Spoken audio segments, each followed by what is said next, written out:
Hi everyone. Thank you so much for being here, and for sacrificing some of this amazing Sunday, which was supposed to rain, but it fortunately didn't.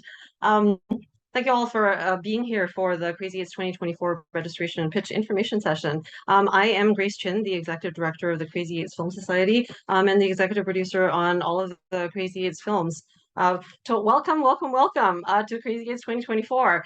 Before we start, Crazy8s Film Society and many Crazy8s productions are very grateful to operate and to have taken place on the shared ancestral, unceded, basically stolen territories of the Musqueam, the Squamish, and the Tsleil-Waututh nations. Very, very grateful for that. Also, would love to shout out to all our sponsors, without whom really none of this is possible. Uh, Please forgive me while I read from my thing. Crazy8s is presented by the DGCBC. Thank you so much, DGCBC. Presenting sponsors are Telefilm Canada and Creative BC. Our platinum sponsors are IATSE 891 and Neon. Our gold sponsors are AFBS and UBCP ACTRA. Silver sponsors include ACFC West, the CMPA, ICG 669, and Leith Wheeler Investment Council. Our bronze sponsors, thank you, are Bridge Studios, Entertainment Partners Canada, Tyson Media, and TELUS Story Hive.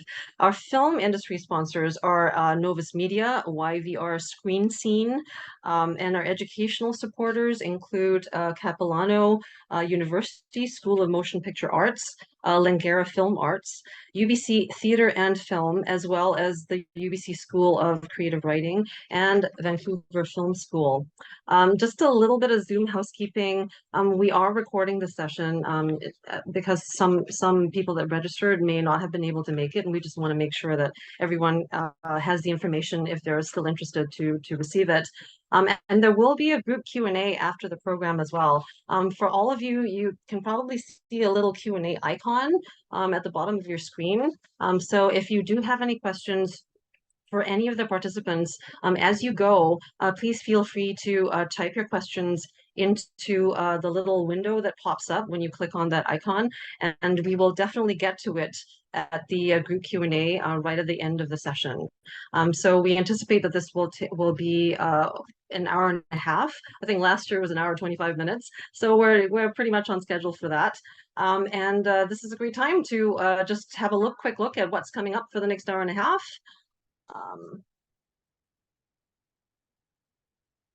Christian, can you please put up the agenda slide? Thank you. So none of you guys can see it. Oh no, hang on. Hey Christian, it looks like we're kind of like in group mode at the moment. Is it possible for you to maybe enlarge the slide, the agenda slide, so that it's pinned or something? Sorry guys, like a little bit of tech stuff. Possible? Well, while he's trying to figure that out, essentially, in terms of the run of show, we're just going to go through a little bit of how Crazy8s works. Like I know that some of you may have actually applied before, but just in case there's anyone that hasn't, and there's also a couple of new things this year. And we do have our registration coordinator here, Matthew Broughton, who will be able to actually take you through some registration tips as well as FAQ. And we're very proud today to have with us several alumni from last year's Crazy8s. Brenna Goodwin-McCabe, the director and writer of I Can't Go On, as well as the lead producer on that project, Dominique. And we also have on today Ava Maria Safai. She's the director writer of Zip, also from last year's cohort. She's at the Calgary International Film Festival right now, so hopefully she'll be able to join us on time. And we're also very proud today to have with us a couple of jurors, long-term jurors. One of them is Lecily Corbett. She's been a video pitch stage juror with Crazy8s for many years. And also you'll hear from Zach Lipovsky, who's been a live pitch juror with Crazy8s for many years as well. And after we just have some chats with all these lovely people, we will get into a group conversation where all of us can take your questions. Yeah. And without further ado, let's go into what is Crazy8s. So what exactly is Crazy8s? It is an 8-day filmmaking challenge. And we do provide support and funding to we say emerging, but really it could be for anyone, including people who want to maybe you've been in LX for 10 years, as was the case with one of the Crazy8s directors last year for Hallmark. She had been in lighting for 10 years and she wanted to direct and write, so she did a Crazy8s. So we provide support and funding to emerging BC-based Canadian filmmakers to help you make a professionally produced short film. And we specify that because and a lot of people may have made a lot of short films, but they may not necessarily have wrapped their brain completely around things like how to get insurance, how to work with insurance, how to work with maybe the unions like ultra low budget production contract, that kind of thing. So that's what Crazy8s tries to help you guys with. Is it just says, okay, here, we know you guys have the experience, you have the passion. Let's try and help you guys all up your game. So it is Vancouver's longest running short filmmaking program. We're into our 25th year now, which is kind of crazy. And to date, like Crazy8s has made has helped produce 139 films, which is it's kind of cool. I think it's kind of cool. And we are also run by a not-for-profit society. Crazy8s Film Society is a BC-based not-for-profit, and it was founded in 1999 by local members of the Directors Guild of Canada BC branch. It became a not-for-profit only, I think, in 2008.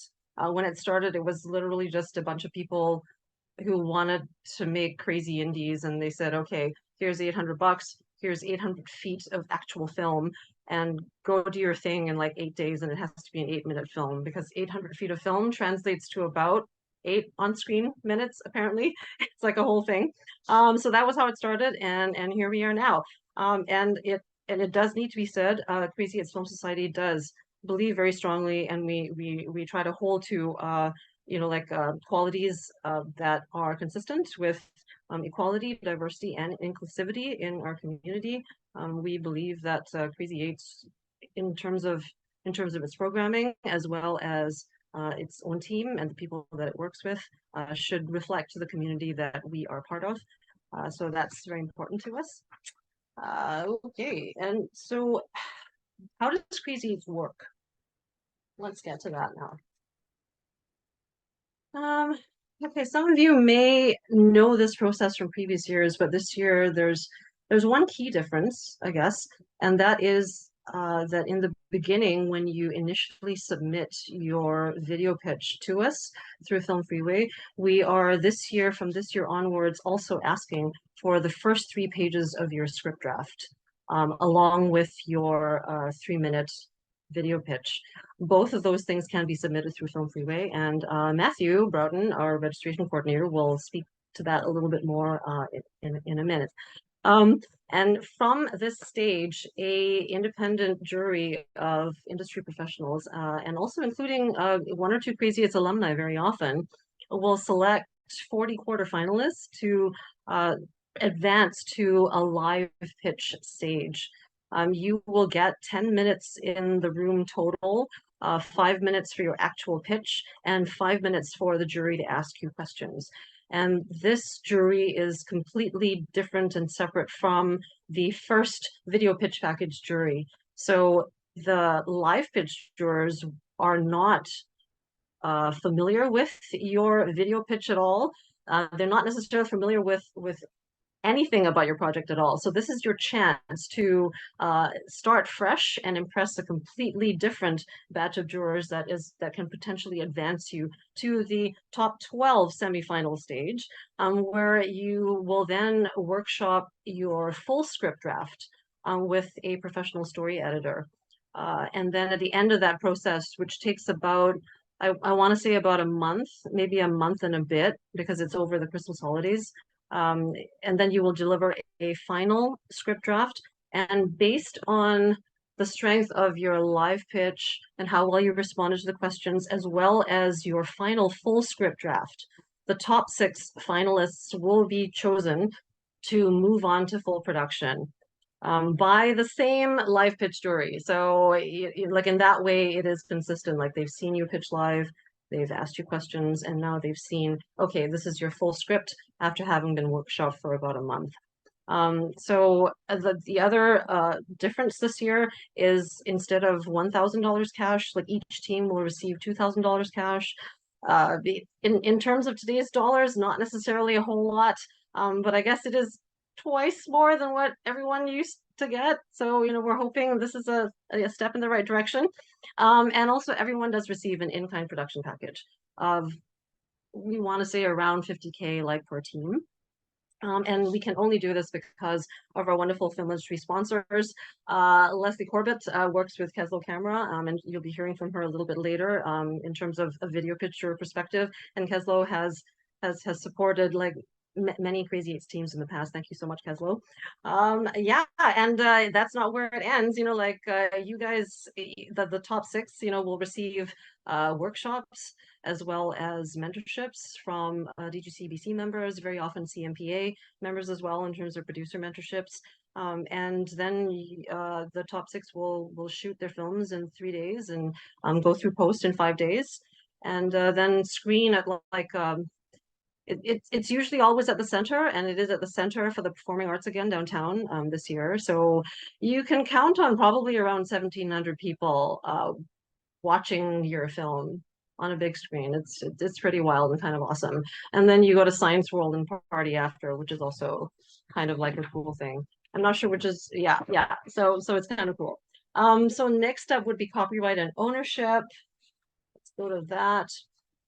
Yeah, so Crazy8s, we do own the copyright to the gala screening version of your short film, as well as any subsequent film festival version. Because sometimes some teams decide to make like more edits after the final film delivery, like say there's like a tech glitch or something. And regardless, like even after the gala, after the screening itself, some people do decide to create another festival cut, or maybe sweeten it up further in post, that kind of thing. We do encourage though, like you guys should really be proud of like what you managed to do in 8 days, and that's kind of like why we want to screen it like kind of almost as is, because look, like this amazing film was done in just 8 days. So, just like think about that for a second. And so what we do is we do work together with the producers of each film to distribute the finished films to broadcasters. The CBC typically will pick up like at least 1, sometimes 2 of our films per year, for example. And we're also exploring other avenues like, Telus Optic, for example. So in terms of the split of distribution proceeds, so once distribution commissions and expenses are paid out, so all of the films have to sign on to the UBCP ultra low budget agreement. So 20% does go to UBC, UBCP, sorry, like 20% of the distribution proceeds does go to UBCP after we've all recouped our expenses. And then whatever is left, the profits are split 50-50 between Crazy8s Film Society and the filmmaker. So that would mean, like all of your key creatives, like it's up to you guys how you want to I guess how you want to split that money like internally between your team. So the cool thing is that if you do get any film festival award money, you guys get to keep it all. And you're also responsible for film festival submission fees. But on the plus side, if you get an award, 5K, all of it's yours. So the other thing is, which I want to emphasize, is that if you wanted to create a sequel involving the characters that are in this film, or you want to make a feature out of this, or a series or anything like that, you own that IP. So really the only thing that Crazy8s would own is this particular product, whatever you make through Crazy8s. Yeah, so that's pretty much that. So next up, some of the key dates for Crazy8s, just to make you guys aware, as we move into the season. We do have an early bird submission deadline coming up this week. Matthew will talk a little bit more about that, as well as our submission deadline of October 13th. So the pitch dates are November the 25th and 26th. So hopefully you guys will be able to be there for that. Ideally, we always like to say you make the best impression if you're actually in the room with the jurors. Like, not a lie, like you totally make the best impression that way. So if at all possible, yes, we can Zoom you in, but please do try to be, available. Like, it'll be at a Vancouver location somewhere. Last year it was at the CMPA office downtown. So your first full script draft deadline is December the 8th, if you make it into the top 12. And the January 17th is when the top 6 teams are announced. And you guys go into pre-production pretty much after that for 6 weeks hardcore, and then March the 8th, you guys shoot for 3 days, and then you deliver your final film on March the 15th. And the gala is on April the 20th this year, I believe. Yeah, so those are the key dates.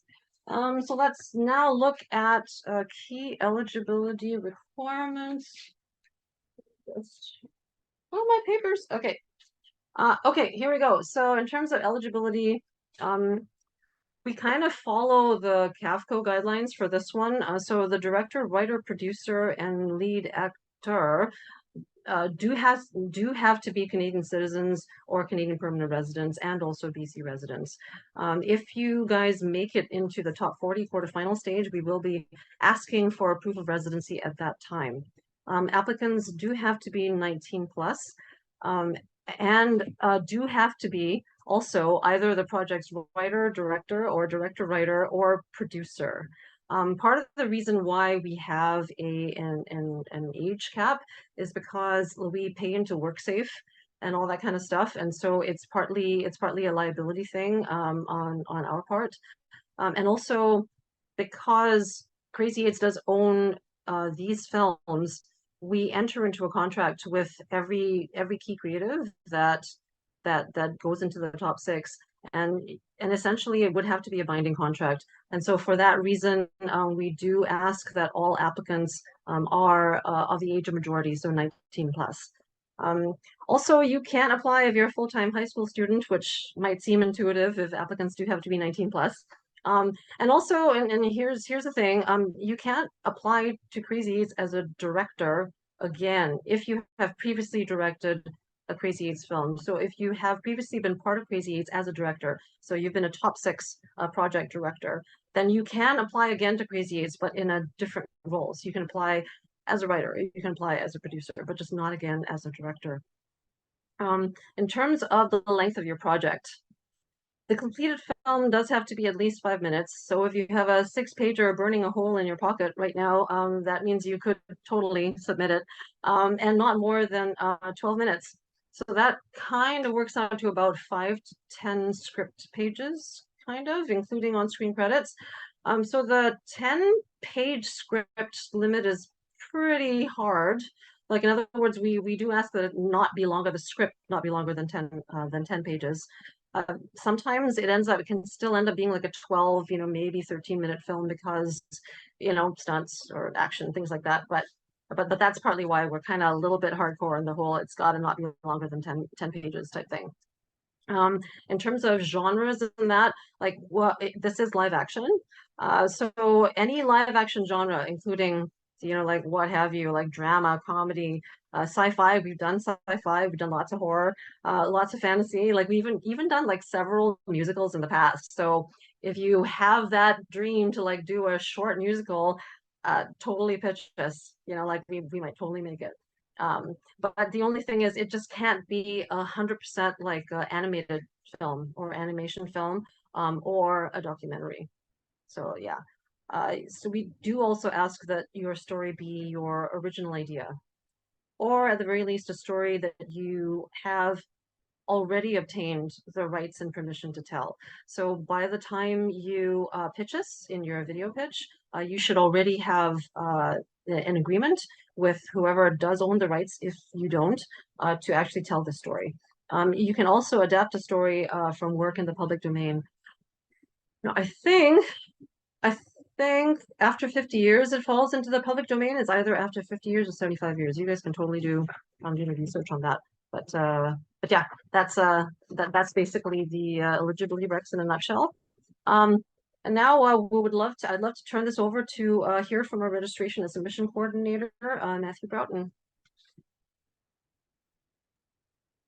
Hello, everyone. Thank you, Grace. You caught me at a good time because I was actually thinking of submitting my own pitch to Crazy8s this year. So I thought I'd give you a step-by-step guide how to get how to create your project and submit it to Crazy8s and just some general rules. So I'll share my page right now. You know, cool. So first things first, you got to go to filmfreeway.com and then you log in the top right corner up here, or create an account if you don't have one. And you go to my projects and you add a new project. Boom.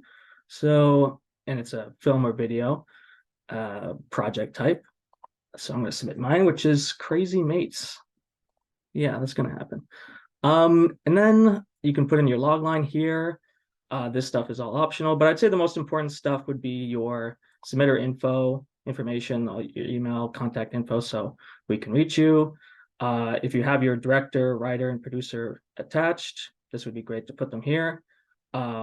Specifications, you could put short, but this is all optional if you want. If you think it helps your pitch, you can put in the genre and all that details. Same for this. So we'll just create our project. And you can always go back. You can always go back to that if you wanted to update your log line or other details under the edit project. Next thing, we got to upload our pitch video and our sample script. So you can either choose to upload it directly on Film Freeway through here, or you can use a private link from YouTube or Vimeo with a password. And then for our new edition this year, we're accepting script samples. So to do that, you would do that under Files and Attachments, and you can attach your PDF from there. So, and all this other stuff, like you can, if you have your director, you can have their headshot and their bio if you want. But again, it's optional. If you think it'll help your pitch, you can do that. So I will go ahead and upload. Oh, wait. I don't have my pitch video or my script sample ready. Not to worry, because you can still submit this without your pitch video or script sample and still cash in on that sweet early bird deal, which is coming up soon. And then you can upload them closer to the deadline, which let's go ahead and do that. So you go, so after you've created that, your project, and if you have your pitch video ready, you can upload them and your script, and then you can go to the Crazy8s page on Film Freeway, which you can search for, or there's a link on the website to do that. Before you even submit or maybe even creating your project, make sure to go through the rules and terms. So it goes through everything from eligibility, from the requirements and everything, basically everything Grace outlined, plus more, copyright, Canadian certification. So it's all there, the full schedule as well. So just take the time. It could a solid like 30 minutes to go through all this to make sure you're prepared to submit and just hope you follow the rules. So the early bird is coming up. So that's coming up on the 27th. So you can submit and save $10 on this standard submission. And then you have until October 13th at 11:59 p.m.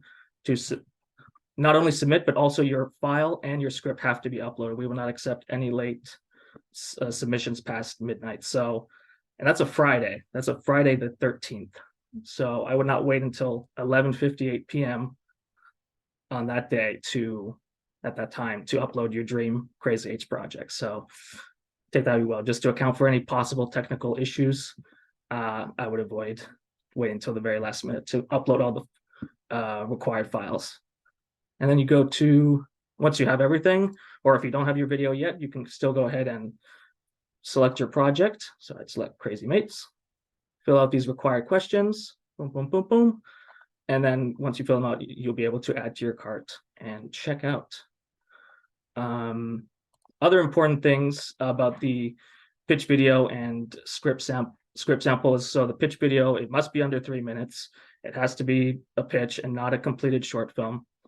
And same for we won't accept any pitch over 3 minutes. And same for the script sample, it must be 3 pages, not counting the title page if it has one, but it must be under 3 pages, and it must be for the pitch that you're submitting. It can't be a random sample script that you have. It has to be related to the project you have. And that's more or less it from me. If you have any more questions, you can email me at submissions@crazy8s.film, and then I'll be around at the end for any more related to Film Freeway or submission questions for your pitch video. And now back to Grace. That's awesome. Thank you so much, Matthew. Yeah, so he definitely will be here for the group Q&A as well. So if you have that burning question about registration, please do put it into the Q&A, and Matthew will get right to it. But what's up next? We're just basically going step by step through the Crazy8s process here, so you get an idea of like what you might need to do and all the pieces, moving pieces. So what's in a video pitch? What the video pitch really should contain, and really please do include this, is a slate. So in other words, tell us your name, tell us what your role is or what your roles are, and also the title of your project. You're totally free to pitch with as many team members as you like if you already have a team assembled, but you're totally also free to pitch on your own. And if you pitch on your own, it's not a disadvantage, as you will see when we move through this session, and you actually hear from and watch the video pitches that were submitted by both Brenna for I Can't Go On and Ava for Zip. So please also include in your video pitch your awesome story idea or concept. Please do start with a log line, which is a one-line summary of the story. And also, as you tell us the story, please do not forget to include the actual ending of your story. Please do not leave it out as a surprise. The jury really does want to know and get a sense that you have a handle on your story, and a complete story would usually need to have like a beginning, a middle, and an end. So you might say, hi, my name is Grace Chin. I'm the director writer of this Crazy8s pitch video. And it's about a woman that wants desperately to make a film but doesn't know how, and learns the hard way that she doesn't really want to make a film after all. That was so bad. But yeah, so that's essentially something like what you would say, and then you would tell us the story, and then with the ending, boom, and she walks off into the sunset with a llama, and she finds happiness with her llama. So that's the ending. Please do not leave it out as a surprise. And also, very crucially, this is a really key thing that the jurors seem to really look for, is please also include in your video pitch why you should be the one to tell this story. Why you and not rando dude over there to tell this story. Maybe you have a personal connection with this particular story, or maybe your team does have a personal connection to either the story or your vision for this film. Like, say, maybe you've always wanted to do a heist film, but you've wanted to do a heist film with rabbits or something like that. So that's your particular vision for this heist thing, and you should tell us why. You should tell us why it's really important that you should be the one to do it, and to do it with rabbits. Something else which the jury does look for is if you have any resources that are specific to how you intend to complete this film, please do include them. Like say if your film does include, and this is the obvious example, if your film does include VFX elements, please mention if you already have someone on board to help you out with VFX and perhaps what that person's experience is. Related specifically to what you want to build into your film, because the jury will definitely want to also just check to see that you're aware of what the issues and challenges might be, and they would really love to see and to believe that even though your concept seems hard to pull off in 8 days, they want to see that you've thought about it and that you're prepared to go through with it, and you perhaps have already started building the resources to be able to do this. And finally, lastly but not leastly, please do, like this is not, the video pitch is really meant to also show your personality and your passion for your project. It's not like a formal dry business presentation at all. Please do not be afraid to show your passion, how creative you are. Like if it is a heist film with rabbits, by all means have rabbits. I mean, it might be hard to shoot, but please do have rabbits. And also, like let your belief in your idea and your ability, your belief in your own ability to pull this off, like please let that shine through in your video pitch. Because the video pitch package jury is definitely going to be looking at that. So next up is what is in the script sample. So this is the thing which is a little new, I guess, for this year. And part of the reason why we are doing this now is because no secret, like Crazy8s is a script-based narrative contest. And so, if we ask for script sample at the beginning, it's par for the course as far as that goes. So again, just to reiterate what Matthew said, the script sample must be of the project that you're pitching. So whatever project you're pitching in the video pitch that you submit, the script sample should be of that same project. And not just like a random script sample of another project that you might have going on. So again, as Matthew said, like you would submit that on Film Freeway along with your video pitch file.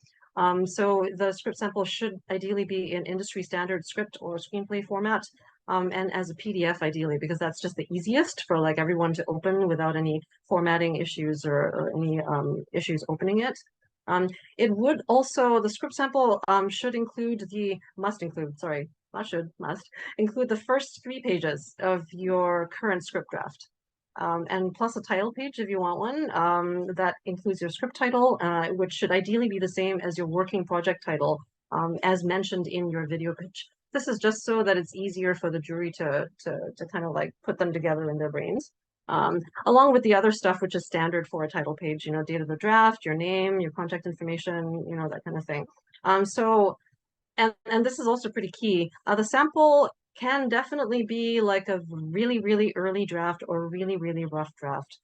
It's the jury is not necessarily going to be looking for something super polished or like, oh yeah, this is like totally ready to go. The Crazy8s process is meant to help you hone your script and your story idea like to the point where it is like 100% good to go to be produced. So this can be a very early or a very rough draft, but it should be able to show the jury whether the story has the potential to work as a script.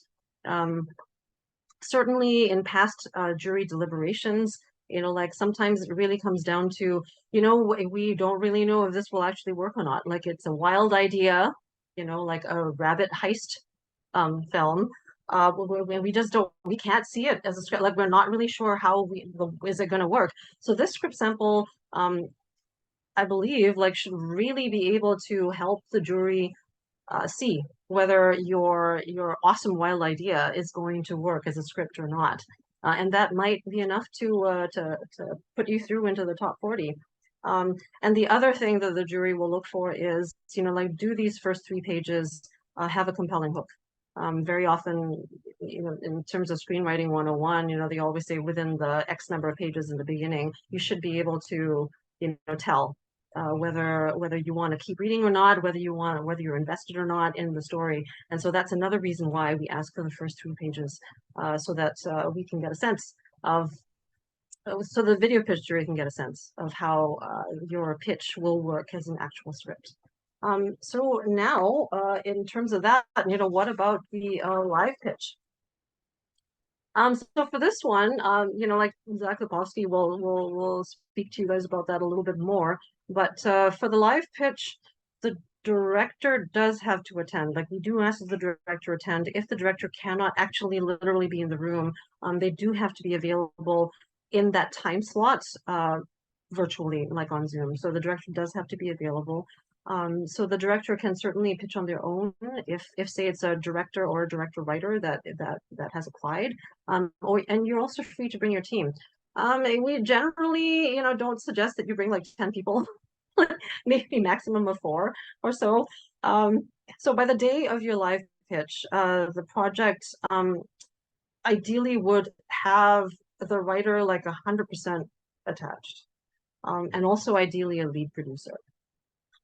So at this point as well, in terms of the live pitch, once you're notified that you're top 40, we will be asking anyone that's already attached to the project, including the primary applicant, and any other key creative attached, so any other directors, writers, or producers, to either submit a Keslow ID as proof of their Canadian citizenship or PR, or if you don't already have one, you can apply for one really easily online. Like it usually takes like a day, maybe a couple of days to get one. And you would have about a week and a half between the time you find out that you're a quarterfinalist, that you're top 40, to your actual pitch date. So there's plenty of time to get that. So you don't have to, rush on that or get one right away. But just so you guys are aware, this is something that we will be asking all top 40 teams to provide as well.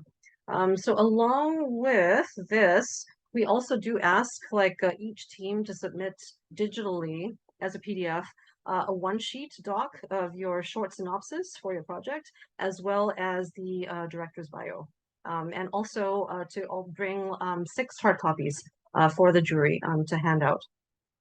Ideally, you would also have a full treatment. If you do have one, that would be great, but you don't need to bring this with you. It's really just like, at this stage, okay, so you've provided your first 3 pages, and that's gotten you to the top 40. So since then, do you already have a full script draft? Part of the reason why the jury might be interested in this information is because there's not necessarily a lot of time between when you find out that you're top 12 and when you have to actually submit a full script draft. So it's often a good idea to have at least like a complete treatment, if not like it could even be a really rough but full script draft by the time you pitch live to this other jury.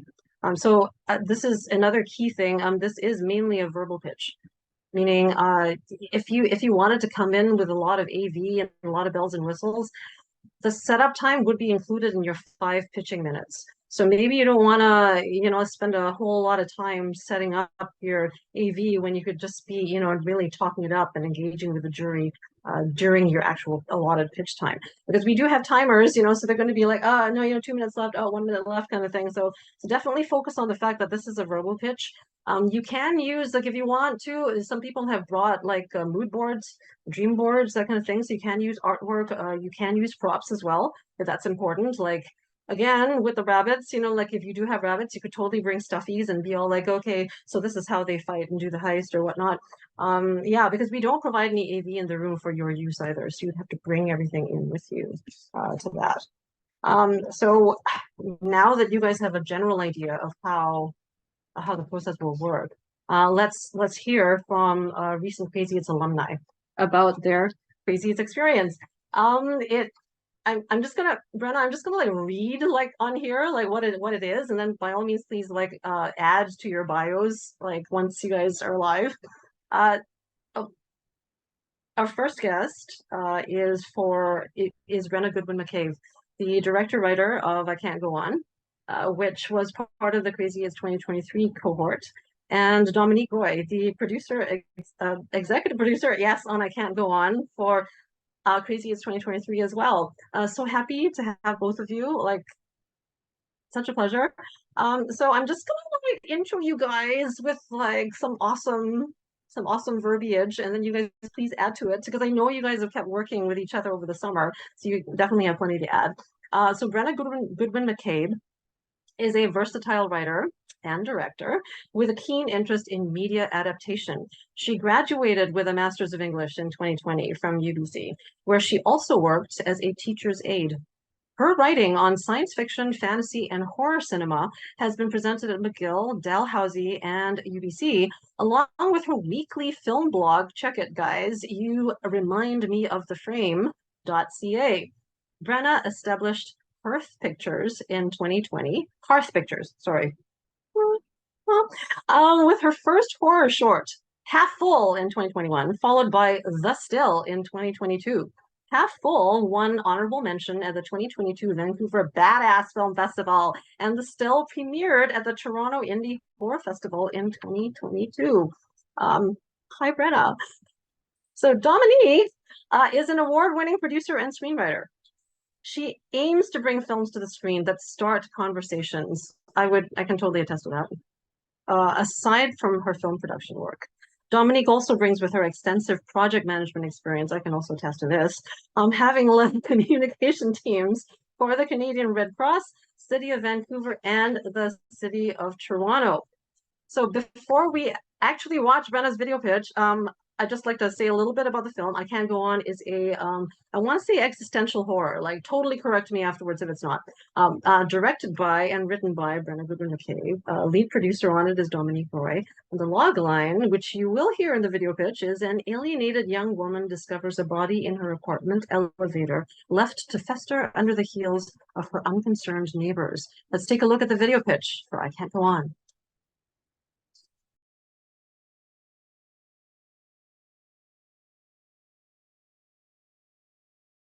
Hello, my name is Brenna Goodwin-McCabe, and I'm the writer and director of I Can't Go On, a short horror film. It's about a young woman named Cassandra and the body she discovers in her apartment elevator, left to fester under the heels of her unconcerned neighbors. Cassandra lives in an old building, high rent, low quality. Several flights up, she waits for her elevator while listening to the other suites. It opens with a groan, revealing a body, lying face down across the floor. Cassandra's never seen this man before. There's no signs of a struggle, except for a faint trace of blood on his lapel. Before she can cry out for help, the elevator leaves and returns with another passenger. Glenn is late for work, and there are a lot of stairs. Who does Cassandra think she is for refusing to get in the elevator? This resentment towards Cassandra grows as every neighbor, even sympathetic Penelope, become utterly indifferent to the rotting body in their elevator. The cops have come and gone, the body stays. Cassandra is caught in the cycle of watching the body deteriorate and taking the stairs until she finally confronts her neighbors as they enter the elevator, begging them to get out. She fails. That night, she decides to move the body herself. His face is squashed, at least a month of deterioration in the hot elevator. She tries to adjust him just as the elevator alarms begin screaming. Her grip fails. He falls to the ground, his eyes staring upward between the doors. In a panic, she takes a step back and trips, falling into his torso. As she tries to push herself up, her right hand sinks into his chest. The alarm is still sounding, alerting her neighbors. They arrive in a swarm, shouting at her, accusing her of tampering with the site. She's crying now, her hand covered with necrotic ooze. They're still screaming, and it's building and building until Cassandra is home, ready for work. She enters the elevator, leans down and whispers, "I'm sorry, you were just too much." She nods as her neighbor enters, and we see the title, I Can't Go On, followed by I'll Go On. The story is based on a personal experience of living in a building about to be demolished, and on the story of Cassandra and the Trojan Horse, her ability to see the future but never be believed. I'm interested in modern adaptations. It's what I focused on for my English Masters at UBC. The title comes from a Samuel Beckett quote, I can't go on, I'll go on, a line which can be read as broadly as I hope our film can be. It relates literally to the elevator getting on and off, but also thematically to Cassandra's ghastly dilemma. Much like our title, the body could stand for multiple things: climate change, Vancouver's housing crisis, or it could just be a body. It depends on whoever's looking, making our film a deeply personal viewing experience. The most exciting technical element of our film is the body, which deteriorates throughout and offers an amazing practical effects opportunity. I envision the film in the vein of David Lynch, David Cronenberg, even 1991's Delicatessen. I'm well acquainted with these styles, having taught horror at UBC as a TA and in multiple workshops. Since 2020, I've published 150 articles about film analysis on my blog and have directed, edited, and written 2 short films and 3 online concerts. I thrive under low-budget, quick deadline projects, but with the support, mentorship, and resources of Crazy8s, I could elevate this idea to the stylistic discussion piece I know it can be. Thank you so much for your consideration. Yay, Brenna. And yay, Dominique, for coming on board. Yeah. So like, I know you guys have literally just wrapped on something, I think. So if you guys want to add to your bios in any way at all, now's the time. Absolutely. Yeah, Dominique and I, we just wrapped on another project with Dominique as our incredible executive producer and myself as director. It's called Reset, and we are now in the editing process of it. And it was a reunion with a lot of the people that we did meet through Crazy8s, which was quite fantastic. Beauty. Yeah, I know that's apparently a thing that definitely happens. It's, like once you've gone through the trenches, like literally been in the trenches and fought the indie production war with someone, you just kind of want to keep going with that. That was like a really, really sad metaphor, but you guys know what I mean. So like I know it's a bit of a story, like how you guys met each other and decided to work together. Could you guys maybe just walk us through that? Because I think sometimes people feel, like I don't know where I can find someone to do a Crazy8s with. And so this is a great opportunity. Absolutely. Yeah. Dominique and I met almost a year ago today, which is kind of crazy to think. It was the same night that Grace, you and I met, and I think possibly you and Dominique met as well. It was at a rain dance networking event, and I wasn't anticipating applying for Crazy8s until I met Dominique and I had that conversation with Grace about what Crazy8s was and what it could be moving forward, which made me really excited to kind of hear all the stories that it could possibly support. But Dominique and I sat at the same table and we got to talking about our like interests in film, both as creators and as audiences, female perspective, female rage, female horror, female in general in film. And everything else from there is history. We kind of moved forward. I did my video pitch and Dominique joined me as I was just about to enter the live pitch stage. And I'm so grateful that she did. Yeah, I was just gonna say I can't take any credit for that pitch video. That was all Brenna. And as you guys just saw, like it's an incredible video. So as soon as she showed it to me, I was like, yep, I'm in, let's go. That's awesome. Yeah, I know, like actually that's true because I like think I met both of you at that same event as well. So it's one of those things. Yeah, so everyone who's attending, like these things really actually do happen. You can actually just be at a My Tribe mixer or a rain dance event or random film festival networking thing and go, oh hey, you want to make a film? And there you go. So Dominique, like from a producing perspective, why do a Crazy8s? Yeah, I was thinking about this a little bit, and I'd say number one is people. Like the Crazy8s team was incredible. The people who came forward wanting to be a part of this project were just, I mean, we're all still working together, and you see them at an event, and you really have that camaraderie, and the resources. I think a few people I've shown that are just sort of starting out in their indie producing career, they see this film and they're like, holy smokes, what was your budget? Like they think it's like above 100K because truly the production value that is offered by the resources provided by Crazy8s and the teams that come forward, like it really adds something to a story that can be a little bit difficult to do on your own. And last but not least, you have a guaranteed audience of about 2,000 people at the gala. That's hard for a short film. Like that's really hard to get butts and seats to come to your short. And to have that night and celebrate with the people that worked so hard on it, that's something really special. For sure. Like there's nothing quite like seeing your film on the big screen, I feel, Yeah, like it could totally have life like on many other platforms, but that's always a great way to get started. In that case then, when it comes to the video pitch, like it really comes through, like Brenna's vision, Brenna, your vision for the story, like in the film really comes through. How did you put your video pitch together? Yeah. I think, yeah. It came together rather quickly in a lot of ways. I had written the script initially in May, so I had a completed script. My process usually is I overwrite and then I just brutally hack it apart until it is something coherent. So by the time it was, end of September, and I had that conversation with Grace about what Crazy8s was and what it could be, it was down to about 11 pages, and I had a sense of what I wanted to cut. So from there, I had never done a video pitch before. I had never really done a pitch for film in general. I had just kind of done public speaking in general. So I did some research on previous Crazy8s pitches, currently on YouTube. I believe it's still there. There were a few examples from previous alumni. So I was able to get a sense of structure and how to actually, put all of this information together in a coherent way. From introductions at the very beginning to including that log line, how long the summary should essentially be, and then where, if you're listing influences, if you're listing your background, that very crucial why it should be you versus another person section. That gave me a really good sense of how to group this. And from there, I wrote it down. I think it was about a page and a half. I timed it speaking slowly. I timed it speaking like a Looney Tunes character, very, very fast. And I tried to find a kind of middle ground between there. And eventually I got it down to 3 minutes or just under.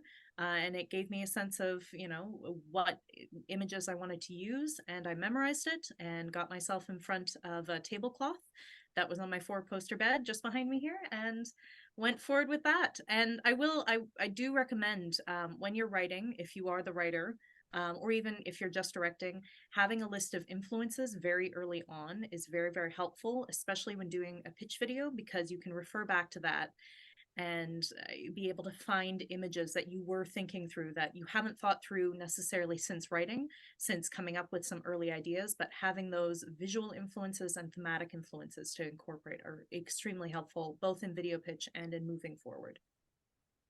Awesome.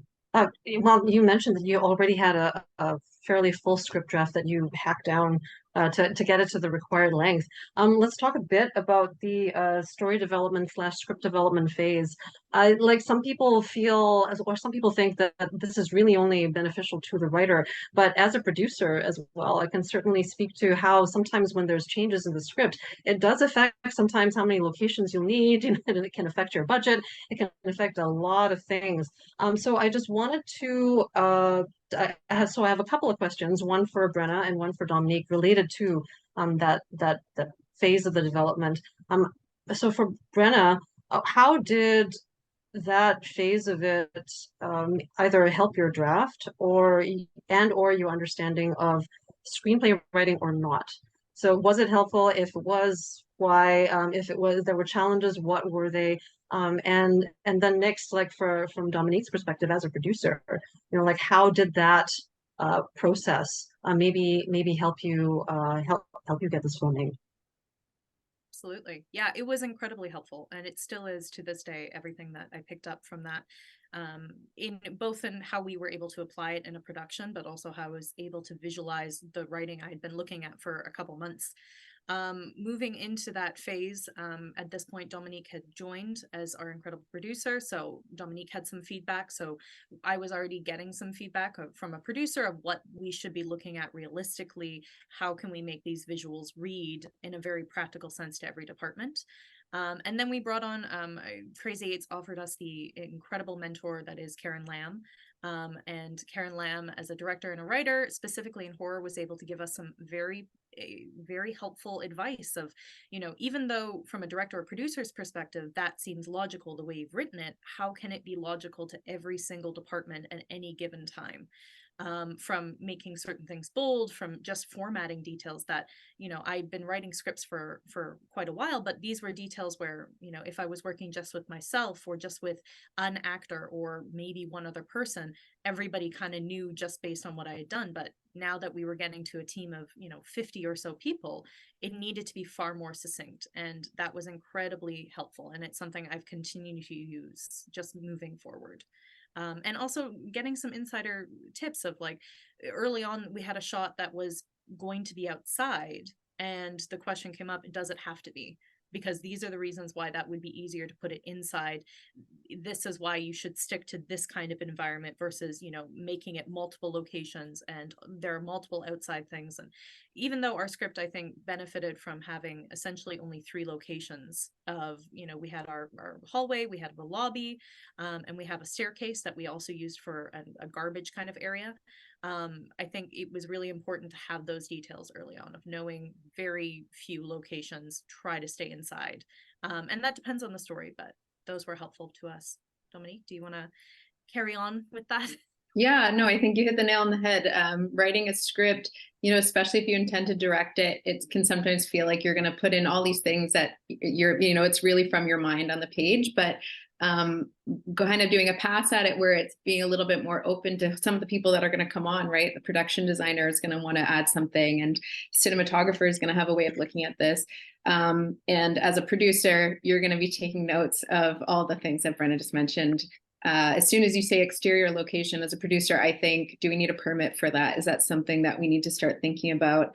And if we can change it and make it interior and save us a lot of paperwork, that's always a benefit. You're thinking about all the cast and all the different aspects that are going to be needed. So that's how I view the script, is how can I start thinking about some of these locations, some of these things right now, even if we're in just top 40, how do I start looking ahead? That's a really great point, because it's been pointed out to me many times, like in experience as well. It's like if you don't have your locations, then sometimes your DP can't even really, lock the gear or anything like that, because they just have no idea. So it really makes sense to start as early as possible, like you say. So now that we've whetted everyone's appetite for this film, where can we expect to see I Can't Go On coming up? We have a few screenings that we're very, very excited about, and we're hoping to announce more as we move forward in the year. But as of right now, we have a screening. I think it's next week. It's October 1st in New York. We're at the New York Indie Short Awards as a part of their zombie category. And then following that, we'll be in LA with LA Femme, and I believe that's October 20th. And then a few days later, we are going to be right back in Vancouver, well, technically Burnaby, with the Vancouver Horror Show that we are very excited to be a part of. We'll be airing there. I believe it's October 22nd. And we will be in Burnaby for, I think it's Metropolis. I'm always confusing it with Metrotown, but that is going to be our location. And hopefully some of you can come and see all of our shorts. Totally, absolutely. Thank you so much, both Brenna and Dominique. Please do stick around, everybody, because you can actually ply them with questions like later on during the group Q&A. And please do, if you can make it out to Burnaby, to Metropolis, to check out I Can't Go On. I'm pretty sure the team will be there in full force, and you can certainly congratulate them in person and ask away. Thank you so much. And now let's check out the trailer for I Can't Go On.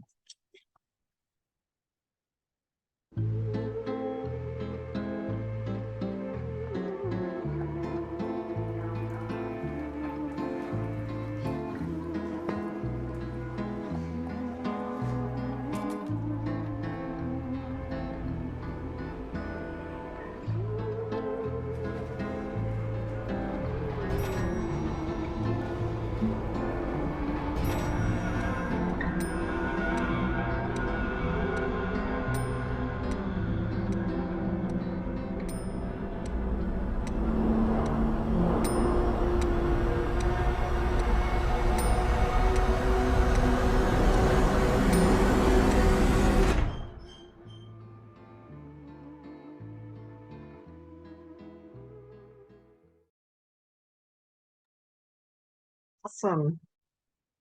So next up I'm really glad to introduce our next guest, Ava Maria Safai, the director co-writer of Zip. That was also part of Crazy8s 2023. Ava, I'm gonna go into this super long, this beautiful intro that you provided us, and then please update us if there's anything on what you've been doing lately, because I'm pretty sure I actually literally know you've been doing stuff, but I'll let you totally totally let everyone know. And I'm so sorry everyone that's on this call, including all of the panelists. We're totally running hugely late. Our tech host is dude, you're totally late. And I'm hopefully some of you can stay on past 2:30 to respond to attendee questions, and hopefully attendees you guys can all stay on for at least another 15 minutes, to around 2:45. I apologize, this is totally on me. But Ava is a multidisciplinary non-labeling Middle Eastern artist. She is a Dean's List graduate from UBC's BFA in Acting program. In 2020, Ava Maria founded her own nonprofit organization, the Harlequin Theatre Society, which to date has produced a production of Hamlet, one original roving piece, the interactive feature film Inhuman E/E, shot in 2 days, later adapted into a sold-out theatrical production for Stand Festival, FYI, it is not easy to adapt like something from film to theater, so kudos, Ava.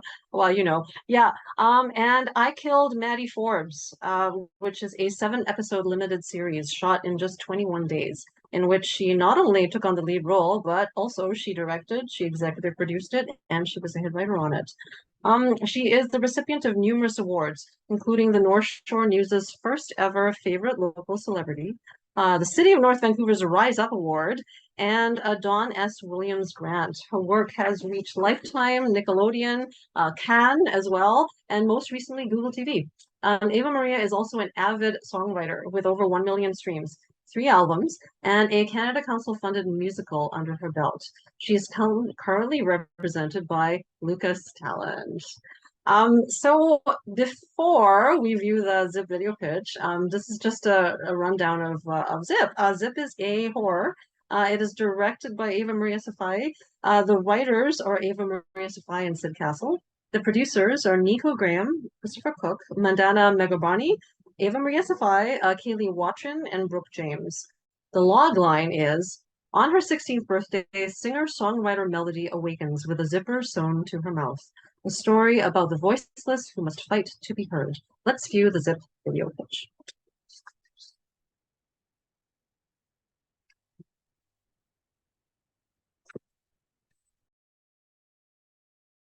Hi, I'm Ava Maria Safai, a Middle Eastern director, actor, and writer based in North Vancouver. This project is backed by the Harlequin Theatre Society, which is a safe space for BIPOC and LGBTQ creatives to thrive in. One of my key partners in this project will be Nico Graham, a Filipino-Canadian artist, producer, and my partner. This project is called Zip. In 1979, my mother lost her ability to speak. In 2021, so did I. After many months of singing in preparation for an opera exam, I was no longer able to talk without feeling pain.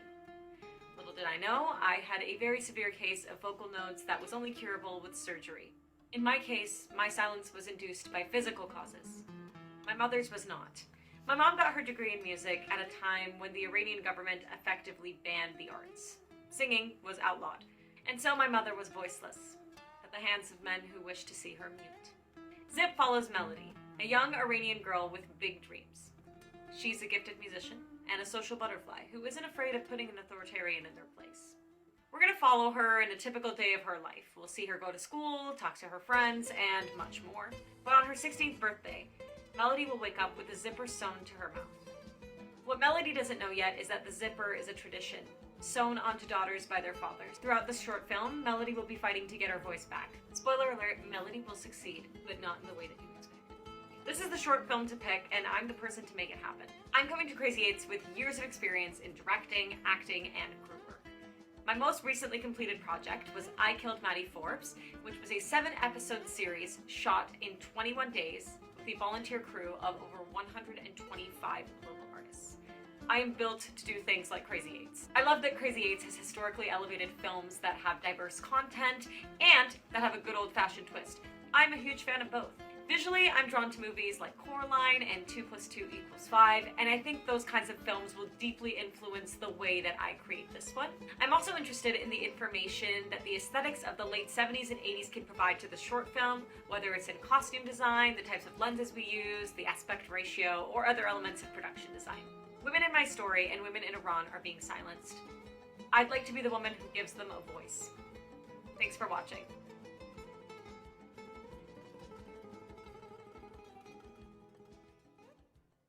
Smurp. Whoop. Hey, Ava. How's Hey it going? guys. How's it going at Civ? It's going great. I'm in Yeah. Calgary. We just premiered last night, which was super fun.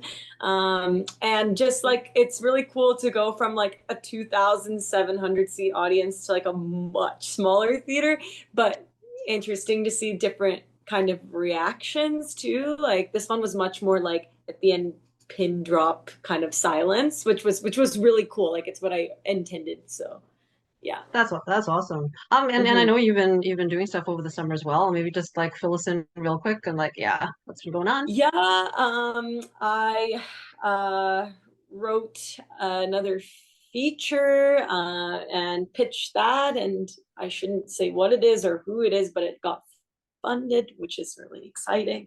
So that's kind of my next thing. And then I did like a spec kind of feature with my friends, where it's I don't count as a feature because we shot it with like 20K, which anybody who's ever made a film knows like 20K is nothing. So that was really fun, and I got to like flex my rom-com muscles.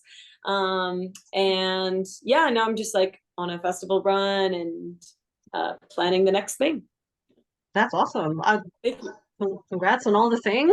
Thank you. Yeah. So when it comes to Crazy8s, though, like think back like to, I guess, like last year September, like what made you decide to pitch?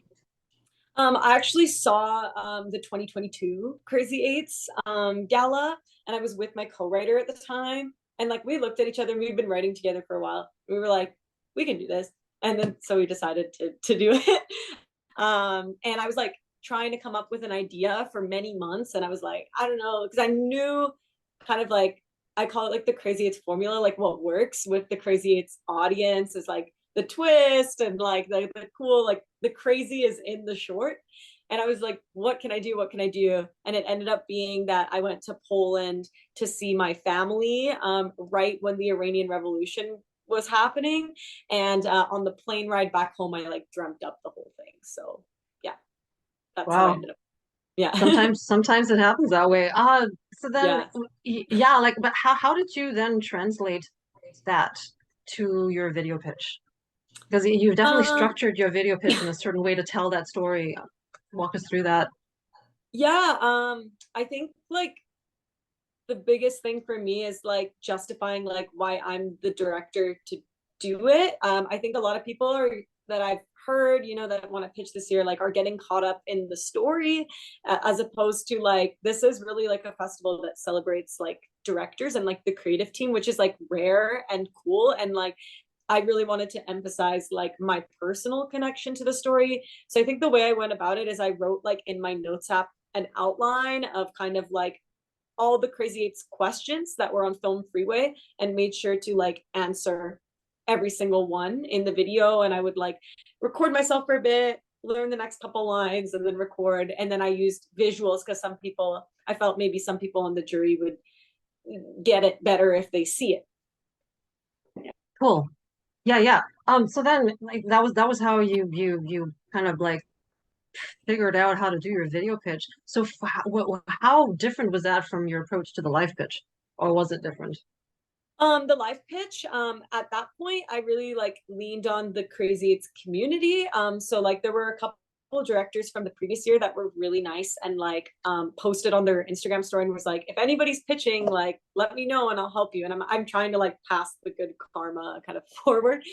So I reached out and like they gave me like lots of great advice. And like at the time I was like, maybe Zip is like inspired by the 70s. And then one of the directors was like, we'll just set it in the 70s. And I was like, yeah, you're right. And so we ended up like brainstorming the idea that like my team would go like dressed as though we were from the 70s. And it was like really dorky. And if you look at the pictures, like we are in costume. But I think it worked. I remember like I knew that like Zach was going to be there, but I didn't know what his face looked like. I was just like, oh wow, he's like a really successful director. And I was like, I had a gift bag and I had a zipper in it, and I just gave it to him, not knowing like how cool and amazing he is. And then I guess that did something. So yeah, just being really enthusiastic and excited about my film, because if I'm not excited about my film, who's gonna be? Yes. Yeah. Yes, I will definitely not disagree with you. Yeah, that's awesome. And so then when you guys like knew that you were top 12, like when you and Sid, I guess, you know, like you had to deliver that final like full draft. What and you know, sometimes people, I think, maybe they haven't written anything with anyone before, you know. So if you could maybe tell us a little bit about how the both of you navigated that the script editing phase, like as co-writers, and what you found worked for you through that phase. Sid was great to co-write with because we had the script done like quite early in the process. Like I know last year during the video pitch, you didn't need to have a script, but like we had it done around that kind of time. Like as soon as I made the video pitch, I sent it to Sid and then we wrote it like right away. I knew Sid from doing Maddie Forbes, and we've always been really good at writing like high school kind of relationships together.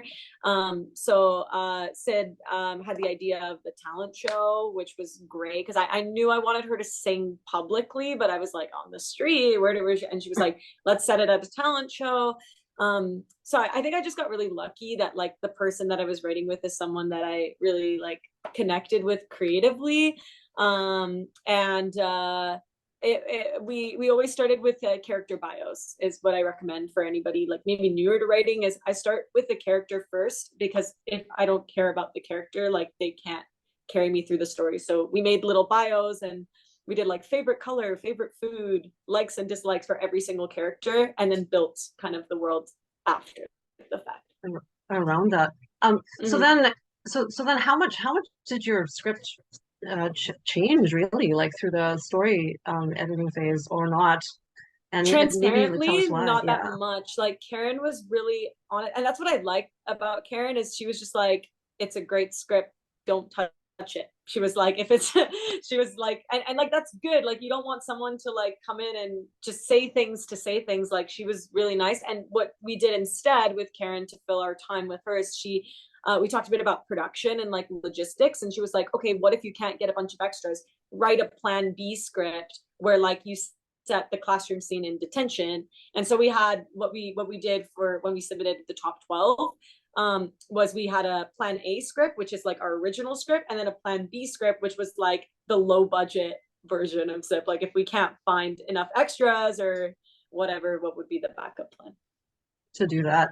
Yeah, no, that makes a lot of sense. And I know that in terms of ZIP, like it wasn't as challenging as for maybe some of the other films in terms of clearances. But did you have to work very much with clearances prior to doing Crazy8s, or not really? And did that help at all? I think what really helped me is like knowing the Crazy8s brand per se, and like having seen the other films before and knowing, okay, I have 3 days to shoot this. So like I had 2 locations, like the school and the house, and like 3 sets, like the house, the classroom, bathroom area, and then the stage. So it's like we chunked all that out very clearly. And then same with the clearances, like I knew all the music was going to be original, and like we had a great composer. Ethan Lawrence did like a really good job with the score, and like I come from a musical background, so I was like very aware of like I checked the title. I think that's the biggest piece of advice too, if anybody's like trying to pitch this year, is like backup plans on top of backup plans, and like really like going into the process knowing the answer to every question before people ask. It's true. It's yeah. Different things happen like every time you produce anything. Yeah. I mean, you could be so prepared and then like, oh, what's that? Yeah, I know. Yes. That right? Yeah, it's just a thing. So we've totally whetted everyone's appetite. Like, and I know that Zip is like I've seen some of your announcements and like on and stories like on social and stuff. Where can we see Zip coming up? I know you're at SIF now. It just premiered. Congratulations. Yeah, so it just played last night at Calgary. I think the next place that you can see it, it's gonna have its US premiere in Kansas at Tallgrass, which is really cool. It's a great indie festival, great community. And then it'll be at the Vancouver Horror Show and St. John's International Women's Festival. And there's a couple more, but they like haven't announced them yet. So when they do, just zip the film on Instagram and you'll see them. Yeah. Awesome. Congrats to Team Zip, and like please, I think Ava, you're okay to stick around for the group Q&A after, or yeah, I have to go for 4 p.m. Calgary time. So okay, so okay, no, so we're probably we're probably totally fine. So then yeah, like thank you so much for imparting like your experience, because like it's so much appreciated. And here's the Zip trailer, and see you after.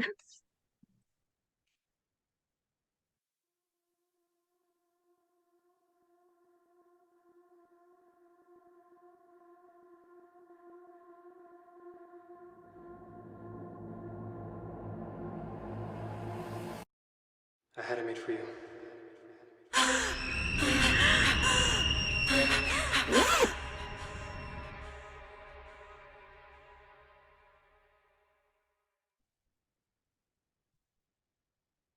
Woo zip.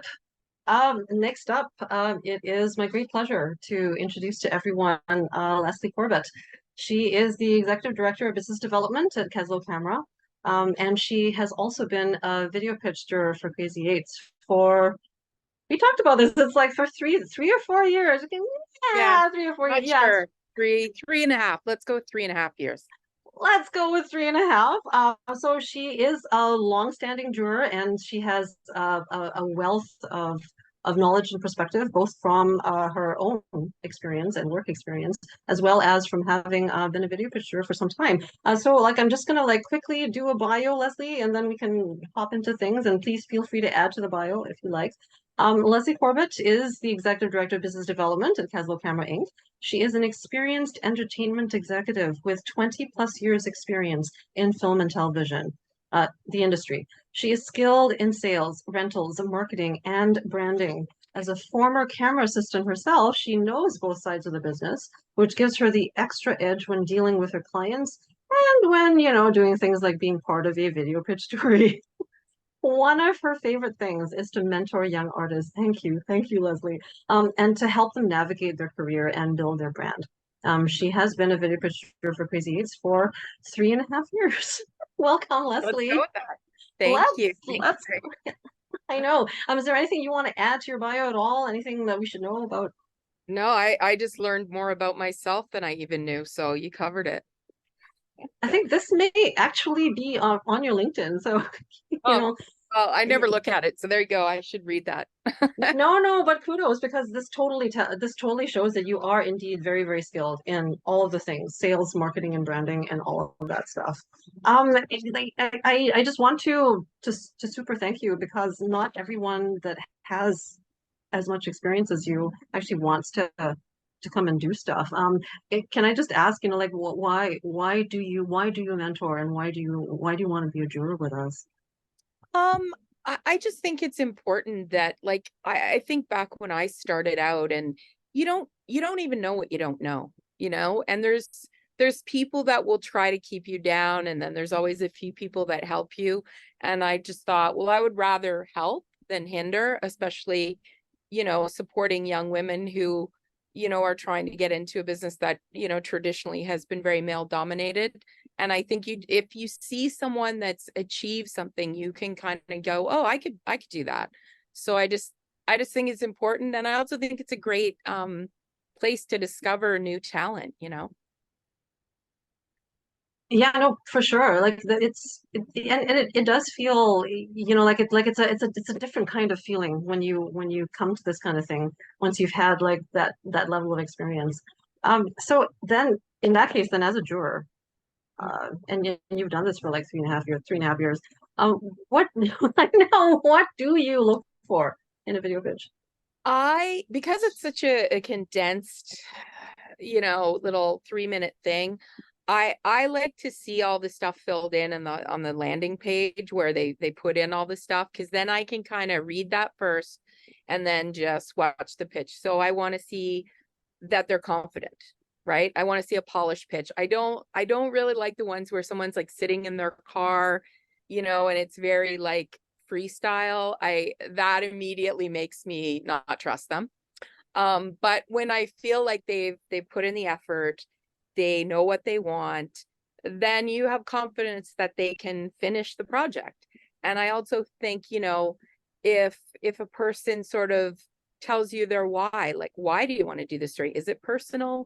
Is it something you know about? Like, what is it? And why are you the best person, And then if they do all that, I don't mind whether they want to have props or whether they want to have, other elements. I just want to be confident at the end of it that they're confident that they can do it, that they can complete it. So if you have a big idea, I want to hear how many locations you have. If you have a, very intimate idea, I'm okay with the scope being bigger, because I know you have to find that tipping point. And I also like to know if you have an experienced crew, right? Because if you say to me, yeah, I've got, a union first AD and I've got this person, and you name people. I have my cinematographer, I have my production designer, I have my editor, I have my visual effects person, then I know like they've already done the work. So production's going to be the easy part, basically. Right. Yeah, and that's partly why as well in terms of juries, like I like to have like a whole bunch of all kinds of everybody on the jury as well, because you guys bring your knowledge and your experience to this, and I'm sure that your experience, your work experience and life experience is certainly informed like what you look for in a video pitch. Oh, for sure. Yeah. Yeah. So then, like, on top of like these awesome tips that you've already given to our attendees, and there's quite a number of them, do you have any other like video pitch tips? Like, you know, it could be a technical tip or not a performance tip, but you know, like a presentation tip. Yeah, I mean, I think it's finding that balance when you're rehearsed it, but it doesn't feel rehearsed. I think that's the hardest sort of thing to hit. A lot of times when you have actors who are doing it, they're better at it because they can act relaxed and confident and polished. For somebody who's not an actor, who isn't used to doing it, it's obviously harder, but it can be done. And I think you just really have to find that sweet spot. And that's kind of what I like to see, because I want to see their personality. I don't just want to hear them read me the script and tell me what I already know. I want to know what I don't know about them. Something that's going to go, oh, that's interesting. This person's going to have another layer to the onion when they make this film. Right, yeah. So let your personality show through, like, you know, because sometimes at the end of the day, and this is actually reflected in real life maybe as well, it's like sometimes you want to help out or you want to help someone produce something because you really like them, or Yeah. you really think. Or So they're yeah, funny, you know, like they quirky, or they joke a bit, or something that lightens it up and makes it, you know, compelling. right. Yeah, no, totally. So like new for this year, which I guess is you know, like I don't think, as far as I know, I don't think it's before they had video pitches even like for Crazy8s. Like I don't think they asked for a script sample ever. So this is something which is new for this year. So in terms of yourself as a video pitcher, like how would you use the script sample, and you know, like how would it possibly help your assessment? I mean, I guess if I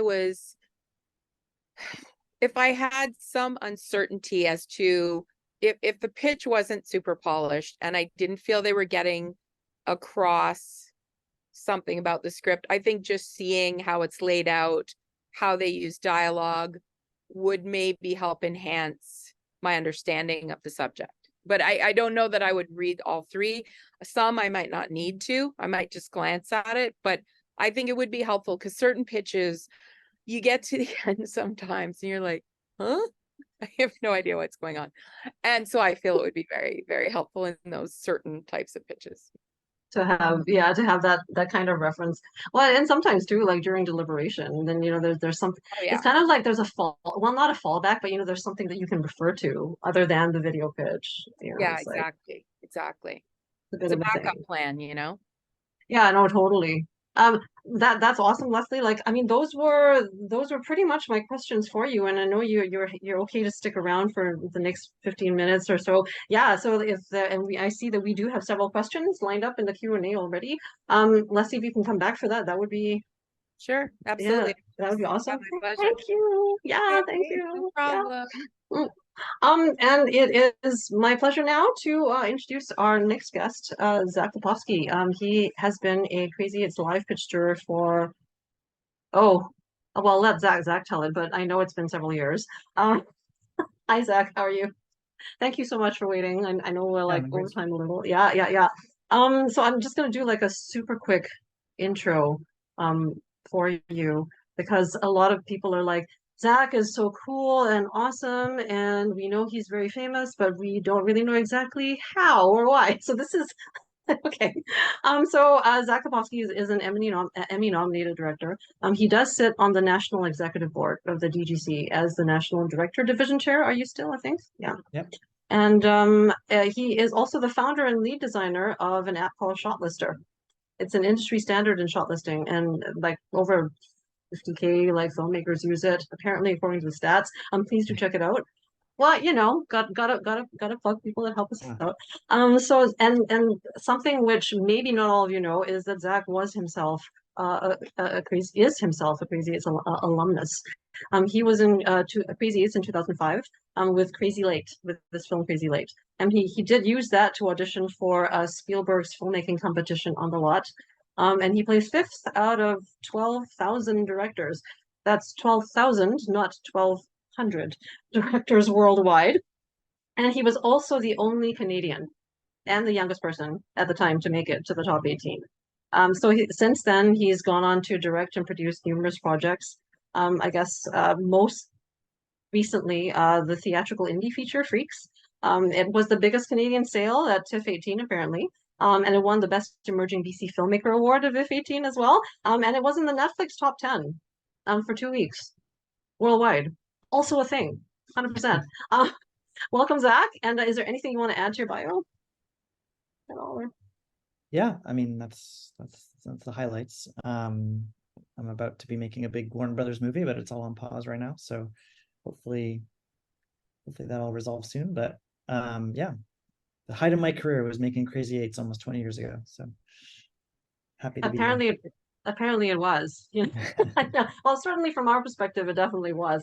Yeah, so Crazy Late was a comedy. You directed it. You co-wrote it with Derek Lee.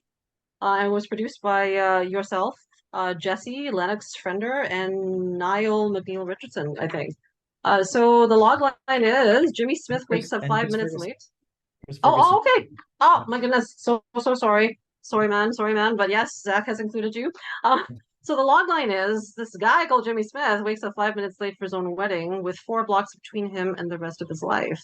So it was like a little bit of a thing at the time, especially because it was pretty much one shot, one constant shot. Uh, why did you I know you've probably been asked it several times, but just to provide perspective to I guess people that are thinking of applying now, why did you decide to do Crazy8s in 2005? I mean, pretty similar to now. It was the main event as far as being a filmmaker who's trying to kind of start showing the industry that you have stories to tell and that you have films you want to make. And at the time, there were a lot more short film competitions than there are now. Crazy8s to some degree is the last one to have survived. But there was a lot more events back then, but it was still the biggest and most prestigious, and the one where the industry really came together to spotlight talent for the whole town to get to know, as far as supporting them on their bigger projects and their feature work. And so everyone I knew tried to make a Crazy8s each year, and I pitched and failed several times, and then came forward with this project and was lucky enough to make it. Wow. How I know that, I mean, last year, oh no, 2 years ago, Kay Shiumamechi, I think she had pitched 7 times before. Yeah. Do you remember how many times you pitched before you? I pitched, I think, 2 times before I was selected, but yeah, Kay definitely came in many times, and we told Kay, keep coming back. You're so close. Just keep bringing different projects, and luckily Kay did. Yeah, and Weeds or Flowers too has definitely done the festival circuit, and she's doing a lot of stuff as well now, which is great. It's awesome to see. So then as a juror, I'll ask you the same question I asked Leslie. What do you look for in a live pitch? Yeah, I mean, it's a combination of a lot of the things that you mentioned, as far as like Ava was talking about, a really strong reason for why you're the filmmaker to make this film. We often call that the why me. It should be a film that only you could make. So whatever that means, because of your voice, because of your lived experience, because of the type of subjects that you know about that no one else does, or the type of style that only you can execute that no one else can. Basically, whatever makes you unique as a filmmaker should be at the central core of the idea. We definitely look for that, and it really improves any pitch. Having a unique story that actually has an ending. Most shorts completely bail on the third act. A lot of people have great ideas for the beginning of a short and completely fail at having an ending. So we really look for endings because they're actually quite rare. Most people who pitch don't have a good ending, and so if you do, that'll really put you ahead. I think another thing that we look for is, especially in like we get tons of pitches that are usually very thematic to what's going on in the sort of zeitgeist of the year, whatever social issues are on the top of everyone's mind. We often get at that time, we often get a lot of pitches around that. You know, for example, when Me Too was happening, getting a lot of Me Too pitches, or as global warming has become a huge issue, getting a lot of global warming pitches. And I think a lot of times when you get a lot of those types of pitches, you're looking for usually the one or two that you can kind of make. And the ones that get selected are the ones that do more than just saying this is an issue that exists. A lot of people just sort of make films that show the issue, and it kind of comes off as like not doing anything more with the subject other than just presenting that it exists. The films that get selected, or the films that we really look for, are the ones that are able to do something more with that hasn't already been said, or put it through a lens that is unique, or give it a twist, or give it something that kind of makes it more than just stating the facts, but actually puts it through a lens of having something to say about it, or give a new perspective on it, or squeeze it through a metaphor, or squeeze it through a style or a genre that kind of gives us something new that none of the other people that are trying to explore that subject have done. That is really, really key. You know, Zip is a good example of something that took the subject of sort of the unrest and sort of that was happening at the time, that many people were coming forward to pitch, but doing it with a visual metaphor that allowed it to be more powerful than that. So definitely that's something to think about if you're coming forward with a film that feels like it's of the moment, or that there might be a lot of other films that are coming forward with that subject. And then, like you said before, just making sure that if your film is ambitious, as I hope it is, I definitely look for films that are very ambitious. It should feel like a film that you can't just make with two friends on the weekend. It should feel like a film that needs to be a Crazy8s to exist. But at the same time, we need to know that you can actually pull it off. So like you were saying, the resources, if there's things about it that are really ambitious, we want to know that you've thought about how to pull those off. Yeah, those are the main things. Things. You actually touched on something that I did want to ask you, because sometimes this is a question that I get asked, you know, when I'm out there in the world, right? And people are like, oh, okay, you know, like, so if I submit, you know, kind of thing, they give me their what if, right? And one of the big questions is, so if I did a basic drama and it's a walk and talk, you know, like a Linklater before type thing, you know, like, does it have a chance? Does it have a snowball's chance, right, in the proverbial hell of making it? And so I'm like, well, I mean, it's pretty much up to the jury, you know, like, and I give them, you know, like, yeah, it's got to be a good story, blah. But, you know, like from the juror's mouth, you know, like, what is your perspective on that? And what kind of advice would you give to someone? Yeah.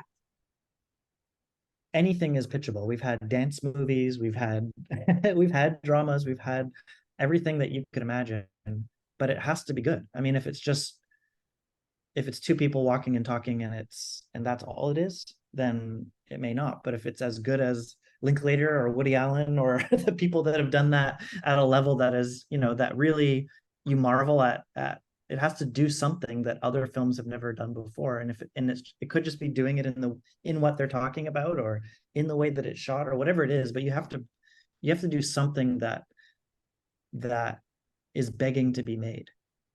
Something about it has to be, you know, that's just good advice in general. Every time you make a project, if it's like hundreds of other films that have been made before, or it's saying something that's been said before in hundreds of other films, then why should it be made? There's no reason to make it other than just you want to make a film. So it needs to have something about it, even if it's simple execution, that is begging to be made. And you'll have to make that case to the jury. The really good thing about the jury, I've always found, is Crazy8s has always done a good job at making a very diverse jury as far as taste. So like every juror likes very different types of movies, which is what you want. And so, you know, I have the types of movies that I really like, but the other people on the jury might hate those types of movies. And so what your pitching needs to be so undeniable that it needs to be created, that a group of people that have completely different taste all agree that there's something essential about it that needs to be made. For sure. Yeah, and you can certainly speak to it even from your own experience, because you've probably pitched like hundreds of times, maybe even thousands of times. So Yeah. you know the drill that way. And that being said, in terms of any other tips, like, even logistical ones, should they bring cookies? Should they practice for hours in front of a very full-length mirror or anything Yeah. like that? You should Yeah. definitely practice. I mean, going for any amount of pitching, you should practice until you cannot fail. That goes for, like, there's no excuse for not having practiced and not being, even if you're not someone who's good at public speaking, you can still practice. You can still do it over and over and over again until you feel comfortable with it.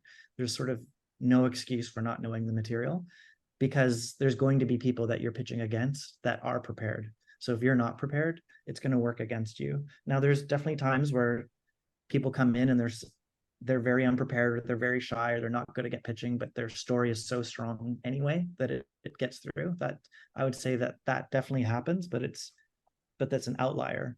There's sort of no excuse for not being prepared. And if you're going in with a group of people, your producer, your writer, or whatever, practicing with them so that everyone knows who's speaking. And you should also practice. I do this for all my pitches, when I'm trying to get work. You should practice what the questions might be and what your answer might be. There's going to be 5 minutes for pitching, but there's 5 minutes for questions. So think about and practice. Have a family member pretend to be a juror and practice what your answers will be, so that you are prepared. That's a huge piece, because what it does is, whether it's Crazy8s or any other pitching scenario, it just shows that you have mastery over the material. It gives a sense of confidence to the juror, so that they think that you're going to be able to pull this off.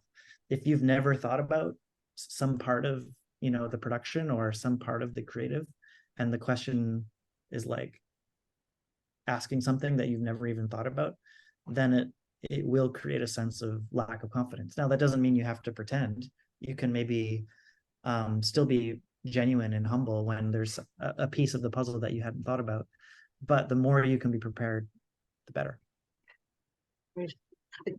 Would you say that part of that would be knowing your story really, really well, like to at least have a full treatment, if not a full draft? Knowing your intention, I think, is stronger, because the chances are most people are going to come in, and I'd say there's very few pitches where the story never changes between the pitch and when it gets made. So knowing the intention of what you want to make is the part that's the most important. If you're very defensive about a certain part of your story that the jury is asking questions about because they think that it still needs more work, then it might show like you're going to be unflexible to improving something. But that's not the same as being just a pushover and agreeing to whatever the jury is saying. If the jury's asking you questions about a certain part, you can show that you're open to ideas to improving it, but you can still at the same time be clear about your intention of what you're trying to achieve. And by collaborating with your mentors or with the types of questions that the jury asks, you can take the feedback or take the ideas that there might be areas to improve and combine that with a very clear idea of what you're trying to achieve, and still remain an author with a clear intention, but being flexible to growth and collaboration and improvement is really key. That's really good advice for anyone out there, really, because I don't think a lot of people think in terms of the intention when they really should. Because if you don't have that, then it doesn't matter whether you have a full draft. You still don't know what you're doing. Yeah. If you're getting feedback that something isn't working, that's really valuable feedback. And you can then think about, well, what are other ways to get to where I'm trying to get to, that might achieve what I'm trying to achieve better, rather than thinking they don't like my idea. That's more of a destructive mindset. Whereas if you're clear on where you're trying to get to, but you don't know how to get there, then you can invite in lots of ideas from others to help. Yeah, it's like GPS recalculating, right? It's like, okay, well, that way it doesn't seem to really work. I'm like, sidebar, and then no, that's just me. Well, no, like, yeah. So then, okay, so I know during final deliberation sometimes that, you know, like that process is what it is, but like there's like legit by that point like a final delivery of a full draft. You know, like how much does that play into like your the final deliberation or not? Almost entirely. I think by the time you're in the top 12 and we're reading your scripts, you know, usually the top 12 has a mix of projects that we felt like the pitch was awesome and we're really excited about it. A mix of projects where the pitch was really good, but we're not sure what the actual execution on the page is going to be. And so we want to see that script. And then there's sometimes we hear amazing pitches and then we read the script and the script is just extremely undercooked and does not represent anything about what the pitch was. And so like the script is really, really key, is that, you know, seeing that you were able to deliver on what it is that, you know, you were intending. You know, if we really liked your pitch, but we had some questions about the ending, which is usually the case because endings are really tough. And then we read in the script that the ending still isn't there, then that might be the reason that you don't go through to the top 6. But there's been times where there's pitches that were pretty weak, but we thought there was a nugget of an idea, and then the script comes in and it's an amazing script and it just sails past the ones that we thought the pitch was really good. So a script is really hard. I think it's the hardest part of filmmaking is writing, and especially with short films because the narrative is so short, that it's writing a good script is extremely difficult.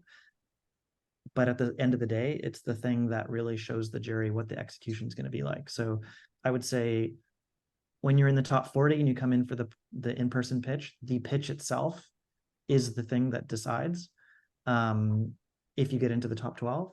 But once you're in the top 12, you know, there's lots of other things as far as looking at your budget and how your prep's going, but really it's the script that at that point is the deciding factor. So putting as much energy as you can into iterating that script and getting feedback on it from lots of different people and just making sure that it's as solid as it can be is the best use of your time.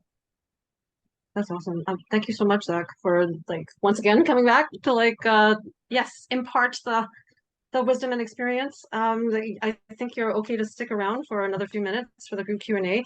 So I'd like to welcome back like all of the other speakers and panelists, Matthew, Brenna, Dominique, Ava, and Leslie for a group chat Q&A. Yeah, I know like there's quite a number of questions stacked here, so I'm just gonna, you know, like open this up and just kind of go for it. So someone is asking, I have written the whole script. So is it possible to submit more than 3 pages script for the phase 1 jury pass? From an admin perspective, I can respond that it is entirely possible to submit more than 3 pages. However, in terms of our instructions to the jury, like we're telling them that, you know, like they're certainly not obliged to read anything beyond the first 3 pages. You know, like Leslie, did you want to maybe talk about, you know, like how much weight you'd give the script? I know you touched on that a little bit, but if you want to. Yeah, I mean, I think the script is more important at Zach's end of the bus because all we're sorting through like, I don't know how many of these pitches, right? It's just like 40, 100. 50 pitch. Yeah. Yeah. Well, I think there's 2 different groups, Right. like, yeah. So we see however many, and, you know, to add in reading the script and trying to marry that up, it's more like looking for the morsel of the idea. Do they have all it together? Do they have people? And, you know, can they do it? I think, but I would look at it if I felt the idea was good, the pitch was bad, stuff is missing. I would probably look at the script just to see, oh, okay, they just didn't do a great job at the video pitch, but there is something there, and probably, you know, it would get into the top 40 if that element was there, maybe, and maybe it wouldn't have if the script wasn't there. Okay, thank you, Leslie. Yeah, so that's basically the answer. There's no guarantee that every video pitch package juror will read the whole thing. But you have heard from Leslie, so you know that at least, you know, one person will quite possibly give it the entire pass. But just so you guys know, like we're not telling any video pitch juror that they're obliged to read beyond the first 3 pages. Okay, so in terms of the next question, if I upload a video now, can I delete it and upload a better version by the full deadline? Matthew. I would say yes, because the jury won't start reviewing until right after the deadline. So you got time to finesse it. Just make sure it's under 3 minutes, basically. Can the slate be text or does it have to be said? So I think maybe they're asking if the slate can just be like a card that they hold up or something like that. From our perspective, from the admin side, it could be, something on a card, or it could be, just a title card as well. Does anyone that has pitched before want to comment on whether they considered that and why they used it or not? And Leslie, if you want to just say as well, what your impressions are if you see that. Ava, go. I used a text, like a digital slate, just because it's readable. Yeah. Cool. Dominique or Brenna, did you want to talk about whether you? No. Yeah, I just used a title just from the editing software that I was using, and it was helpful when going through edits. If I was sending it, I sent it to a friend, so I was able to write draft really clearly on it, and that appeared in the thumbnail. So that was helpful just on my level. But I think you do kind of say it twice. You do show it on the title card, and then you do kind of repeat the information. But I think it's important to have it in those both places, spoken and written. Leslie, does having something like that speak to, that polish that you were talking about, or is it not really necessary? Yeah, I don't know. I think it's personal preference. If you want to just say it, or you want to have a title card or both, I would say dealer's choice. I don't think it would impact how I felt about the pitch. Okay. Thank you. Thank you, all of you. I'm sure that's been totally helpful. So the next question is, hello, can I co-write with a writer who is not in Canada and not a Canadian PR citizen / resident? Myself am a Canadian citizen. Thank you. So the short answer to that is no, because for the purposes of the federal government, when they're trying to assess whether a production is Canadian or not, they look at anyone in a particular role as being that role. So if there's even one co-writer, even if you have 4 co-writers, if even one of them is not a Canadian citizen or a Canadian permanent resident, then they would then that means that role is disqualified from counting as a point towards I know it's pretty hardcore, Eva. So yeah, so we've definitely run into that in the past, and thank you so much for asking this question. And hopefully that did answer it. Okay, so another question. Hey again, I'm just gonna put this question here now, but no rush, of course. Does Crazy8s shy away from more explicit content? I'm looking to pitch a concept that deals heavily with sexual content, wondering if that is fair game. From an admin perspective, we don't have any particular rules around that. Zach, do you have any feedback for this person? I don't think there's any rules around that. I think it's really just comes down to execution. If it feels like it's dealing with really intense subject matter, but it's dealing with it well, then it would be totally fair game. We've definitely had pitches that are really raw and really intense, or dealing with really sensitive subject matter. There's no censorship as far as what you can pitch, but I do think if it feels gratuitous, or it feels unnecessary, or if it feels exploitative, or feels like it's not going to be dealt with in a way that's safe for the mental health of those involved, or any of those types of red flags that would be normal, then I think people might discuss it. But if it feels like it's being done respectfully in a safe way, all for really pushing the boundaries, just in a way that is done right. And especially if it's dealing with a certain sensitive subject matter, just making sure that the members of that community are engaged with it. Not necessarily that you're a leader in that community, but just that you're communicating with that community in a way to make sure that they're, being heard in an authentic way. So those are the types of things the jury would look at. Leslie, did you have anything to add to? I would also add that one thing I would want to see in the video pitch, if that was the case, I would want them to say, and we have an intimacy coordinator, and this is all going to be handled properly, as opposed to not knowing that. Cool. But I think we look for things that push the envelope. So it's just a matter of doing it in the right way. That's awesome. Thank you both. Yeah, so hopefully that answered the question. So the next question is, can I include some elements of 3D animation in my pitch to better demonstrate my ideas? My film genre is still live action drama and not animation. Certainly from the admin perspective, like if you're referring to the video pitch, like by all means, because that'll help probably like give the jurors an idea. If you're actually referring to the live pitch, I don't know, like, 'cause if you'd have to set it up, that would be a whole thing. But the short answer is yes, generally, because you know, as long as the film is still mainly live action and not animation. Do the jurors want to comment on this at all? Or no? You guys are okay? I mean, in a video pitch, I'd say anything goes, you know, it's a video, whatever you want to do in those 3 minutes, that's up to you. Zach, like, do you find that that any sort of like AV of that kind, Yeah. is it usually helpful? Yeah.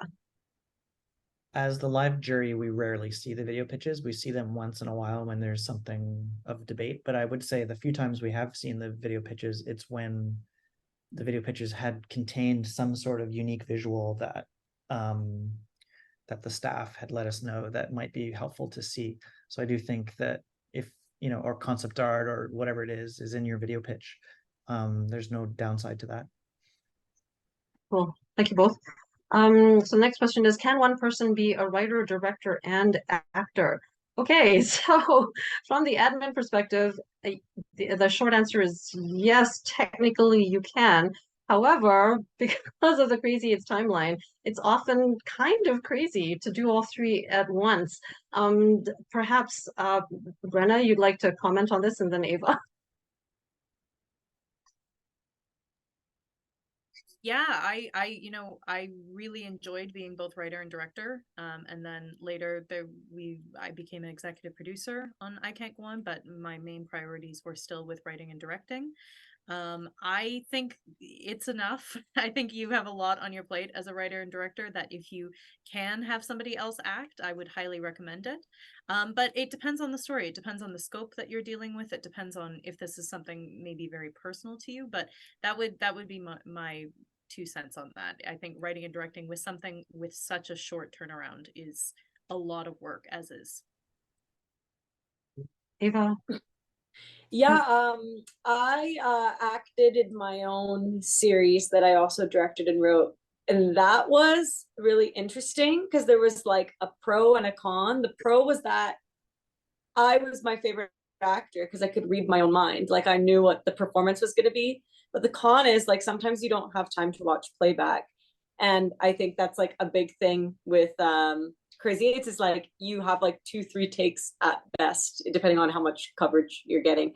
And so like I had a cameo in Zip. I was like a background student actor, but I would say just because the days are so short, unless you're like built for the role and like you really know you can do it, maybe not. Okay. Thank you both. Yeah, so there you go. Technically, no actual reason, but logistically, kind of challenging and maybe not. Yeah, I would say also on the jury, every time that we hear the director wants to act, it's a big sigh from everybody involved. Because this is a director-focused thing. We're looking to support directors' voices. If it feels like an actor's just sort of directing it to kind of get another acting thing in there, then you're basically disqualifying yourself. If it feels like you really want to direct and directing is part of your future and telling stories is part of your future, and there's a very strong reason that you have to be in that role, that's definitely happened. And we've definitely let that happen for sure when it's really the right role. But it has to be an incredibly strong reason why you need to be in it and no one else can play that role, which sometimes is the case. For us not to think that you're going to be sacrificing the directing side of it. So if you want to do that, you just have to really, really have strong reasons why that, because the directing part is extremely difficult. Well, you heard it here, guys. It's like you gotta, yes, you gotta earn this. You gotta earn the acting and directing and the It writing has happened though. all at the same time. It has all the Yeah, time. it has. Okay, so are filmmakers allowed to apply for outside grants on top of the resources that are given by Crazy8s? Okay, so the short answer is yes. Like you can seek like other sources of private equity, or if you do, or perhaps a grant of some kind, like from the city or from BC Arts Council or anything like that. What you want to watch out for though is the type of grant that you apply for, because some of them are artist based, and so that's by that I mean it's contingent on you retaining the rights to this particular script or the product. So that's something which wouldn't be the case with Crazy8s. So short answer is yes, like by all means check for those, but please run that by us maybe, like just to see whether it would actually fit. And also just run it by the funder itself, like say the program manager for that particular grant. Like, hey, I'm not going to own the rights to this product, can I still apply for this grant? Can we have producers outside of BC? They can be, it depends. Like they could maybe reside outside of BC, but still be a Canadian citizen, permanent resident. But we strongly recommend, strongly that as we move into pre-production and certainly for production and post, that your producers be on site, or certainly you be in constant touch with them. So that's something that I'm going to leave it to you to like decide whether that is going to work for your team or not. But yeah, they would still have to be either a Canadian citizen or a permanent resident. Would the jury be interested in seeing a director's vision lookbook included with the initial pitch video and script submission? Leslie? Well, this is a very time-consuming process as it is, so I would vote personally no. There's already so much material to go through, and if you add in that, you've got now 3 pages of script, it's a lot, and I think we're trying to drill down on story and implementation, and I don't know that a particular visual look is going to be relevant to whether it moves on to the next stage. That might be something Zach could speak to at his stage of it, but not at mine. Zach? Yeah, I mean, it's normal, I think, when you get to the live pitches that usually there's a 1-page handout that people have that's double-sided, and a lot of those end up being quite heavily designed to have sort of a visual aesthetic to them that sort of represents the film, and a lot of people do that. I don't think that it has a massive impact. Like the pitch itself is still very, very much the deciding factor, but it can be helpful if there's maybe specific visuals that are hard to describe verbally. But I would say it's helpful to have, but it's not. If you don't have it, in no way are you at a deficit. Okay, cool. Thank you both. So next one up, if we are submitting a script whose main character is loosely based on the writer-director's family member, should we be including written permission from them to use their likeness? Is including the real-life person in the pitch video adequate? Well, this is kind of like more of a rights thing. It depends on how loosely based is loosely based, but if it's pretty much that person's not only likeness, but also like totally 100% their story, then at a certain point, you should definitely probably secure their permission to use their story and their likeness. But at the video pitch stage, I'd say, if you actually do have a family member handy and they're happy to be part of your pitch video, by all means include them. Yeah, like do the jurors want to comment on this? Any comments? Nope. Okay. I mean, we've had lots of pitches based on personal stories of family members or things like that. I think as long as it feels like that family member is going to be supportive, then I think everyone would be fine with it. But I think if, for example, it's about a family member who did something really bad and they really don't want that story to be out, then maybe we'd ask more questions. Cool. No, that's pretty clear. Thank you. So is it possible to the person who asked the question, Kyla Smith, says thank you. Thank you both. So next question is it possible to, we have 2 questions left, so I think we're, oh wait, Wait a second, maybe, okay, you know what, like, well, I'll ask the last one first, only because I think, Ava, you might need to go, and this story, this question might, yeah. My story is based on my personal experience with social justice. In light of that, I was simply going to share my story in the video pitch without visuals other than me talking. Is that bad? Question mark. Um, I think it's kind of like what everybody's been saying. It's like it's really like the director and like their individual style, and like I'm very visual, and like I felt that maybe the jury would understand kind of visually, because it was very like weird like to have a zipper mouth, and I was like, oh, maybe if I show Coraline, like that would work. I hope that answers the question. Yeah, I don't think anything is bad. I think like if you're a good storyteller, you're a good storyteller. Leslie, like, does it, did you, yeah.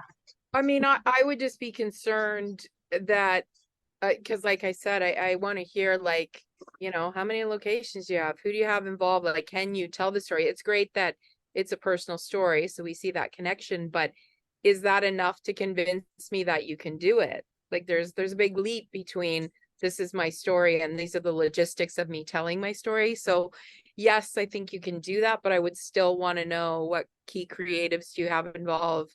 Do you have the locations? You know, is everything ready to go?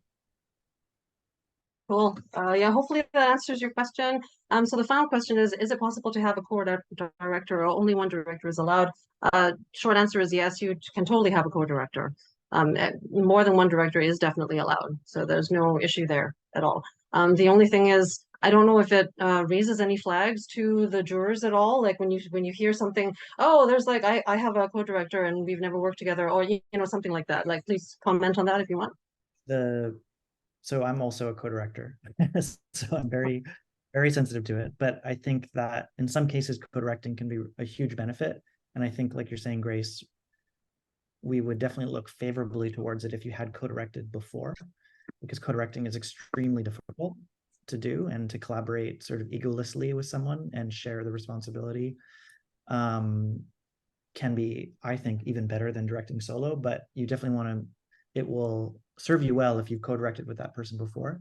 Sometimes co-directing can serve, or when it's mentioned, can serve against you. And we've seen a few cases where it's clearly one person's story, and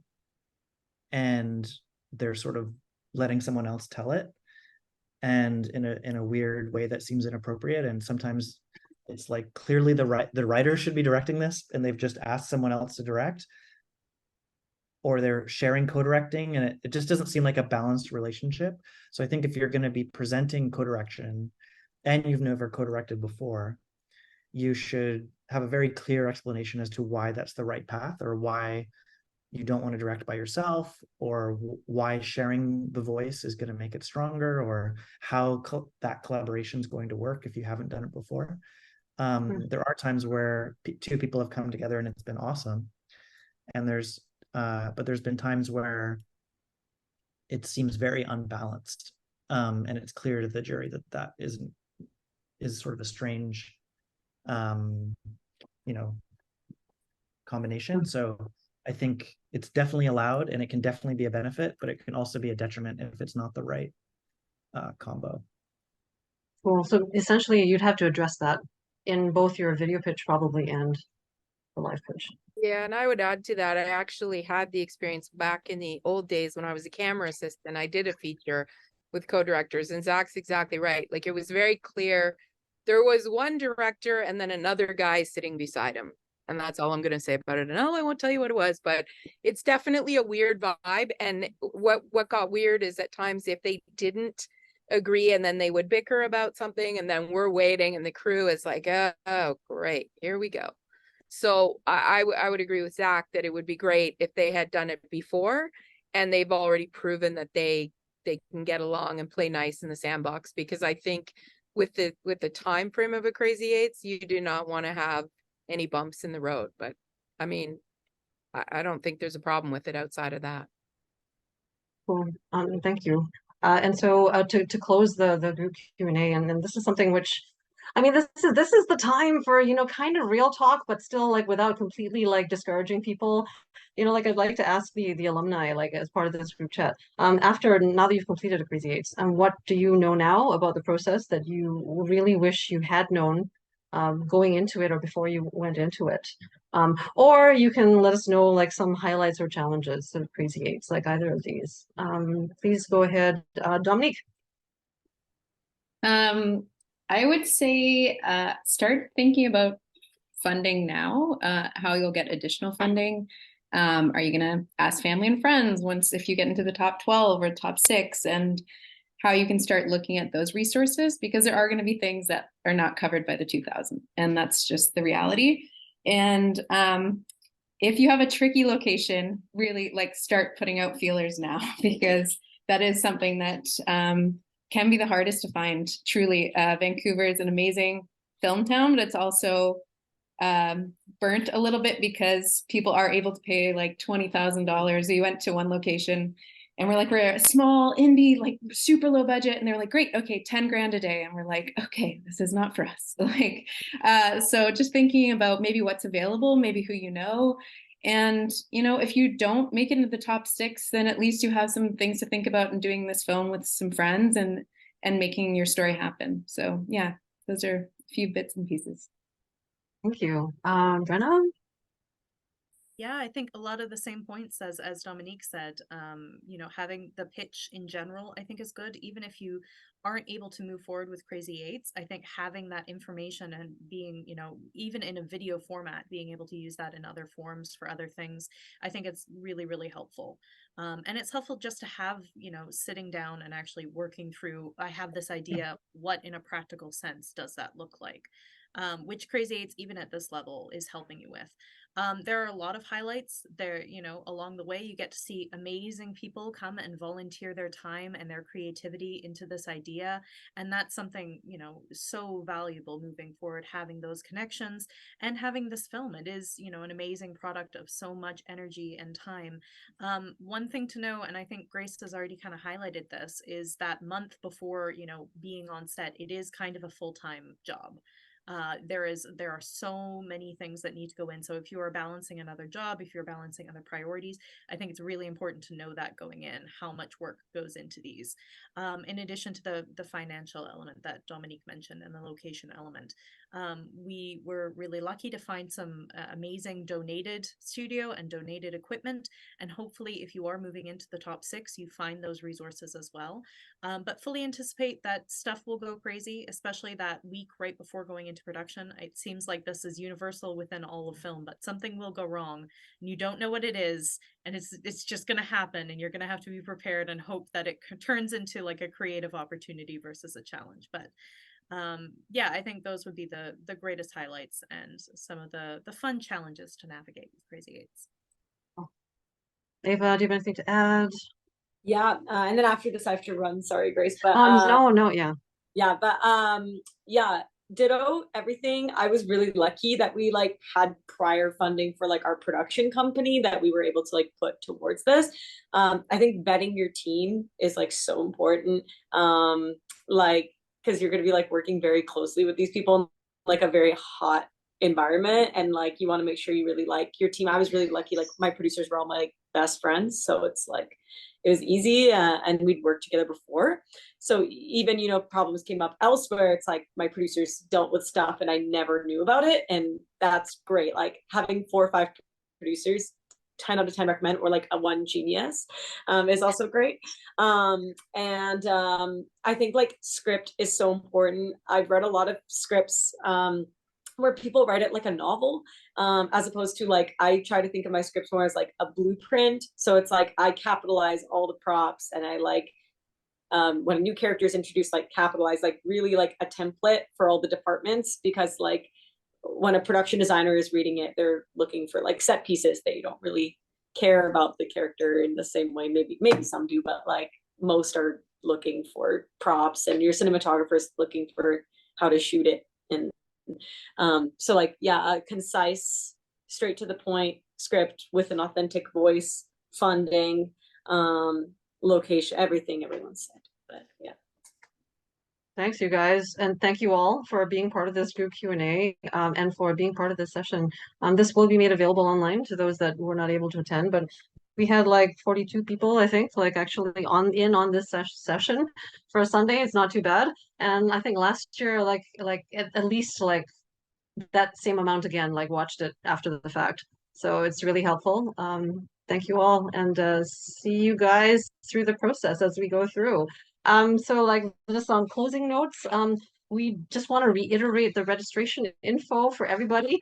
The EB deadline, early bird deadline is September 27th. So that's like Wednesday, I think, coming up. Again, as Matthew mentioned, you can totally register whenever.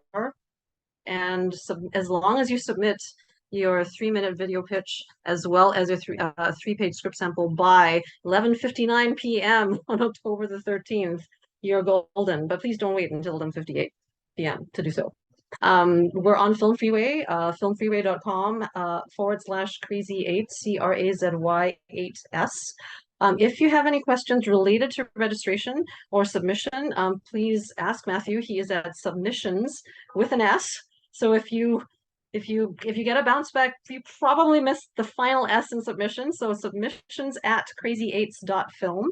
And also please watch your inbox because all of you here will be entered into a random draw for one of 2 free video pitch registrations. And lastly, just thank you all so much for being part of this. We'll see you again, like hopefully in the in-person pitches or at the screening and gala. Thank you, everyone. Awesome. Thanks, everyone. Thank Bye. you. Bye. Oh, trying to leave. Oh, and here we are. This is it.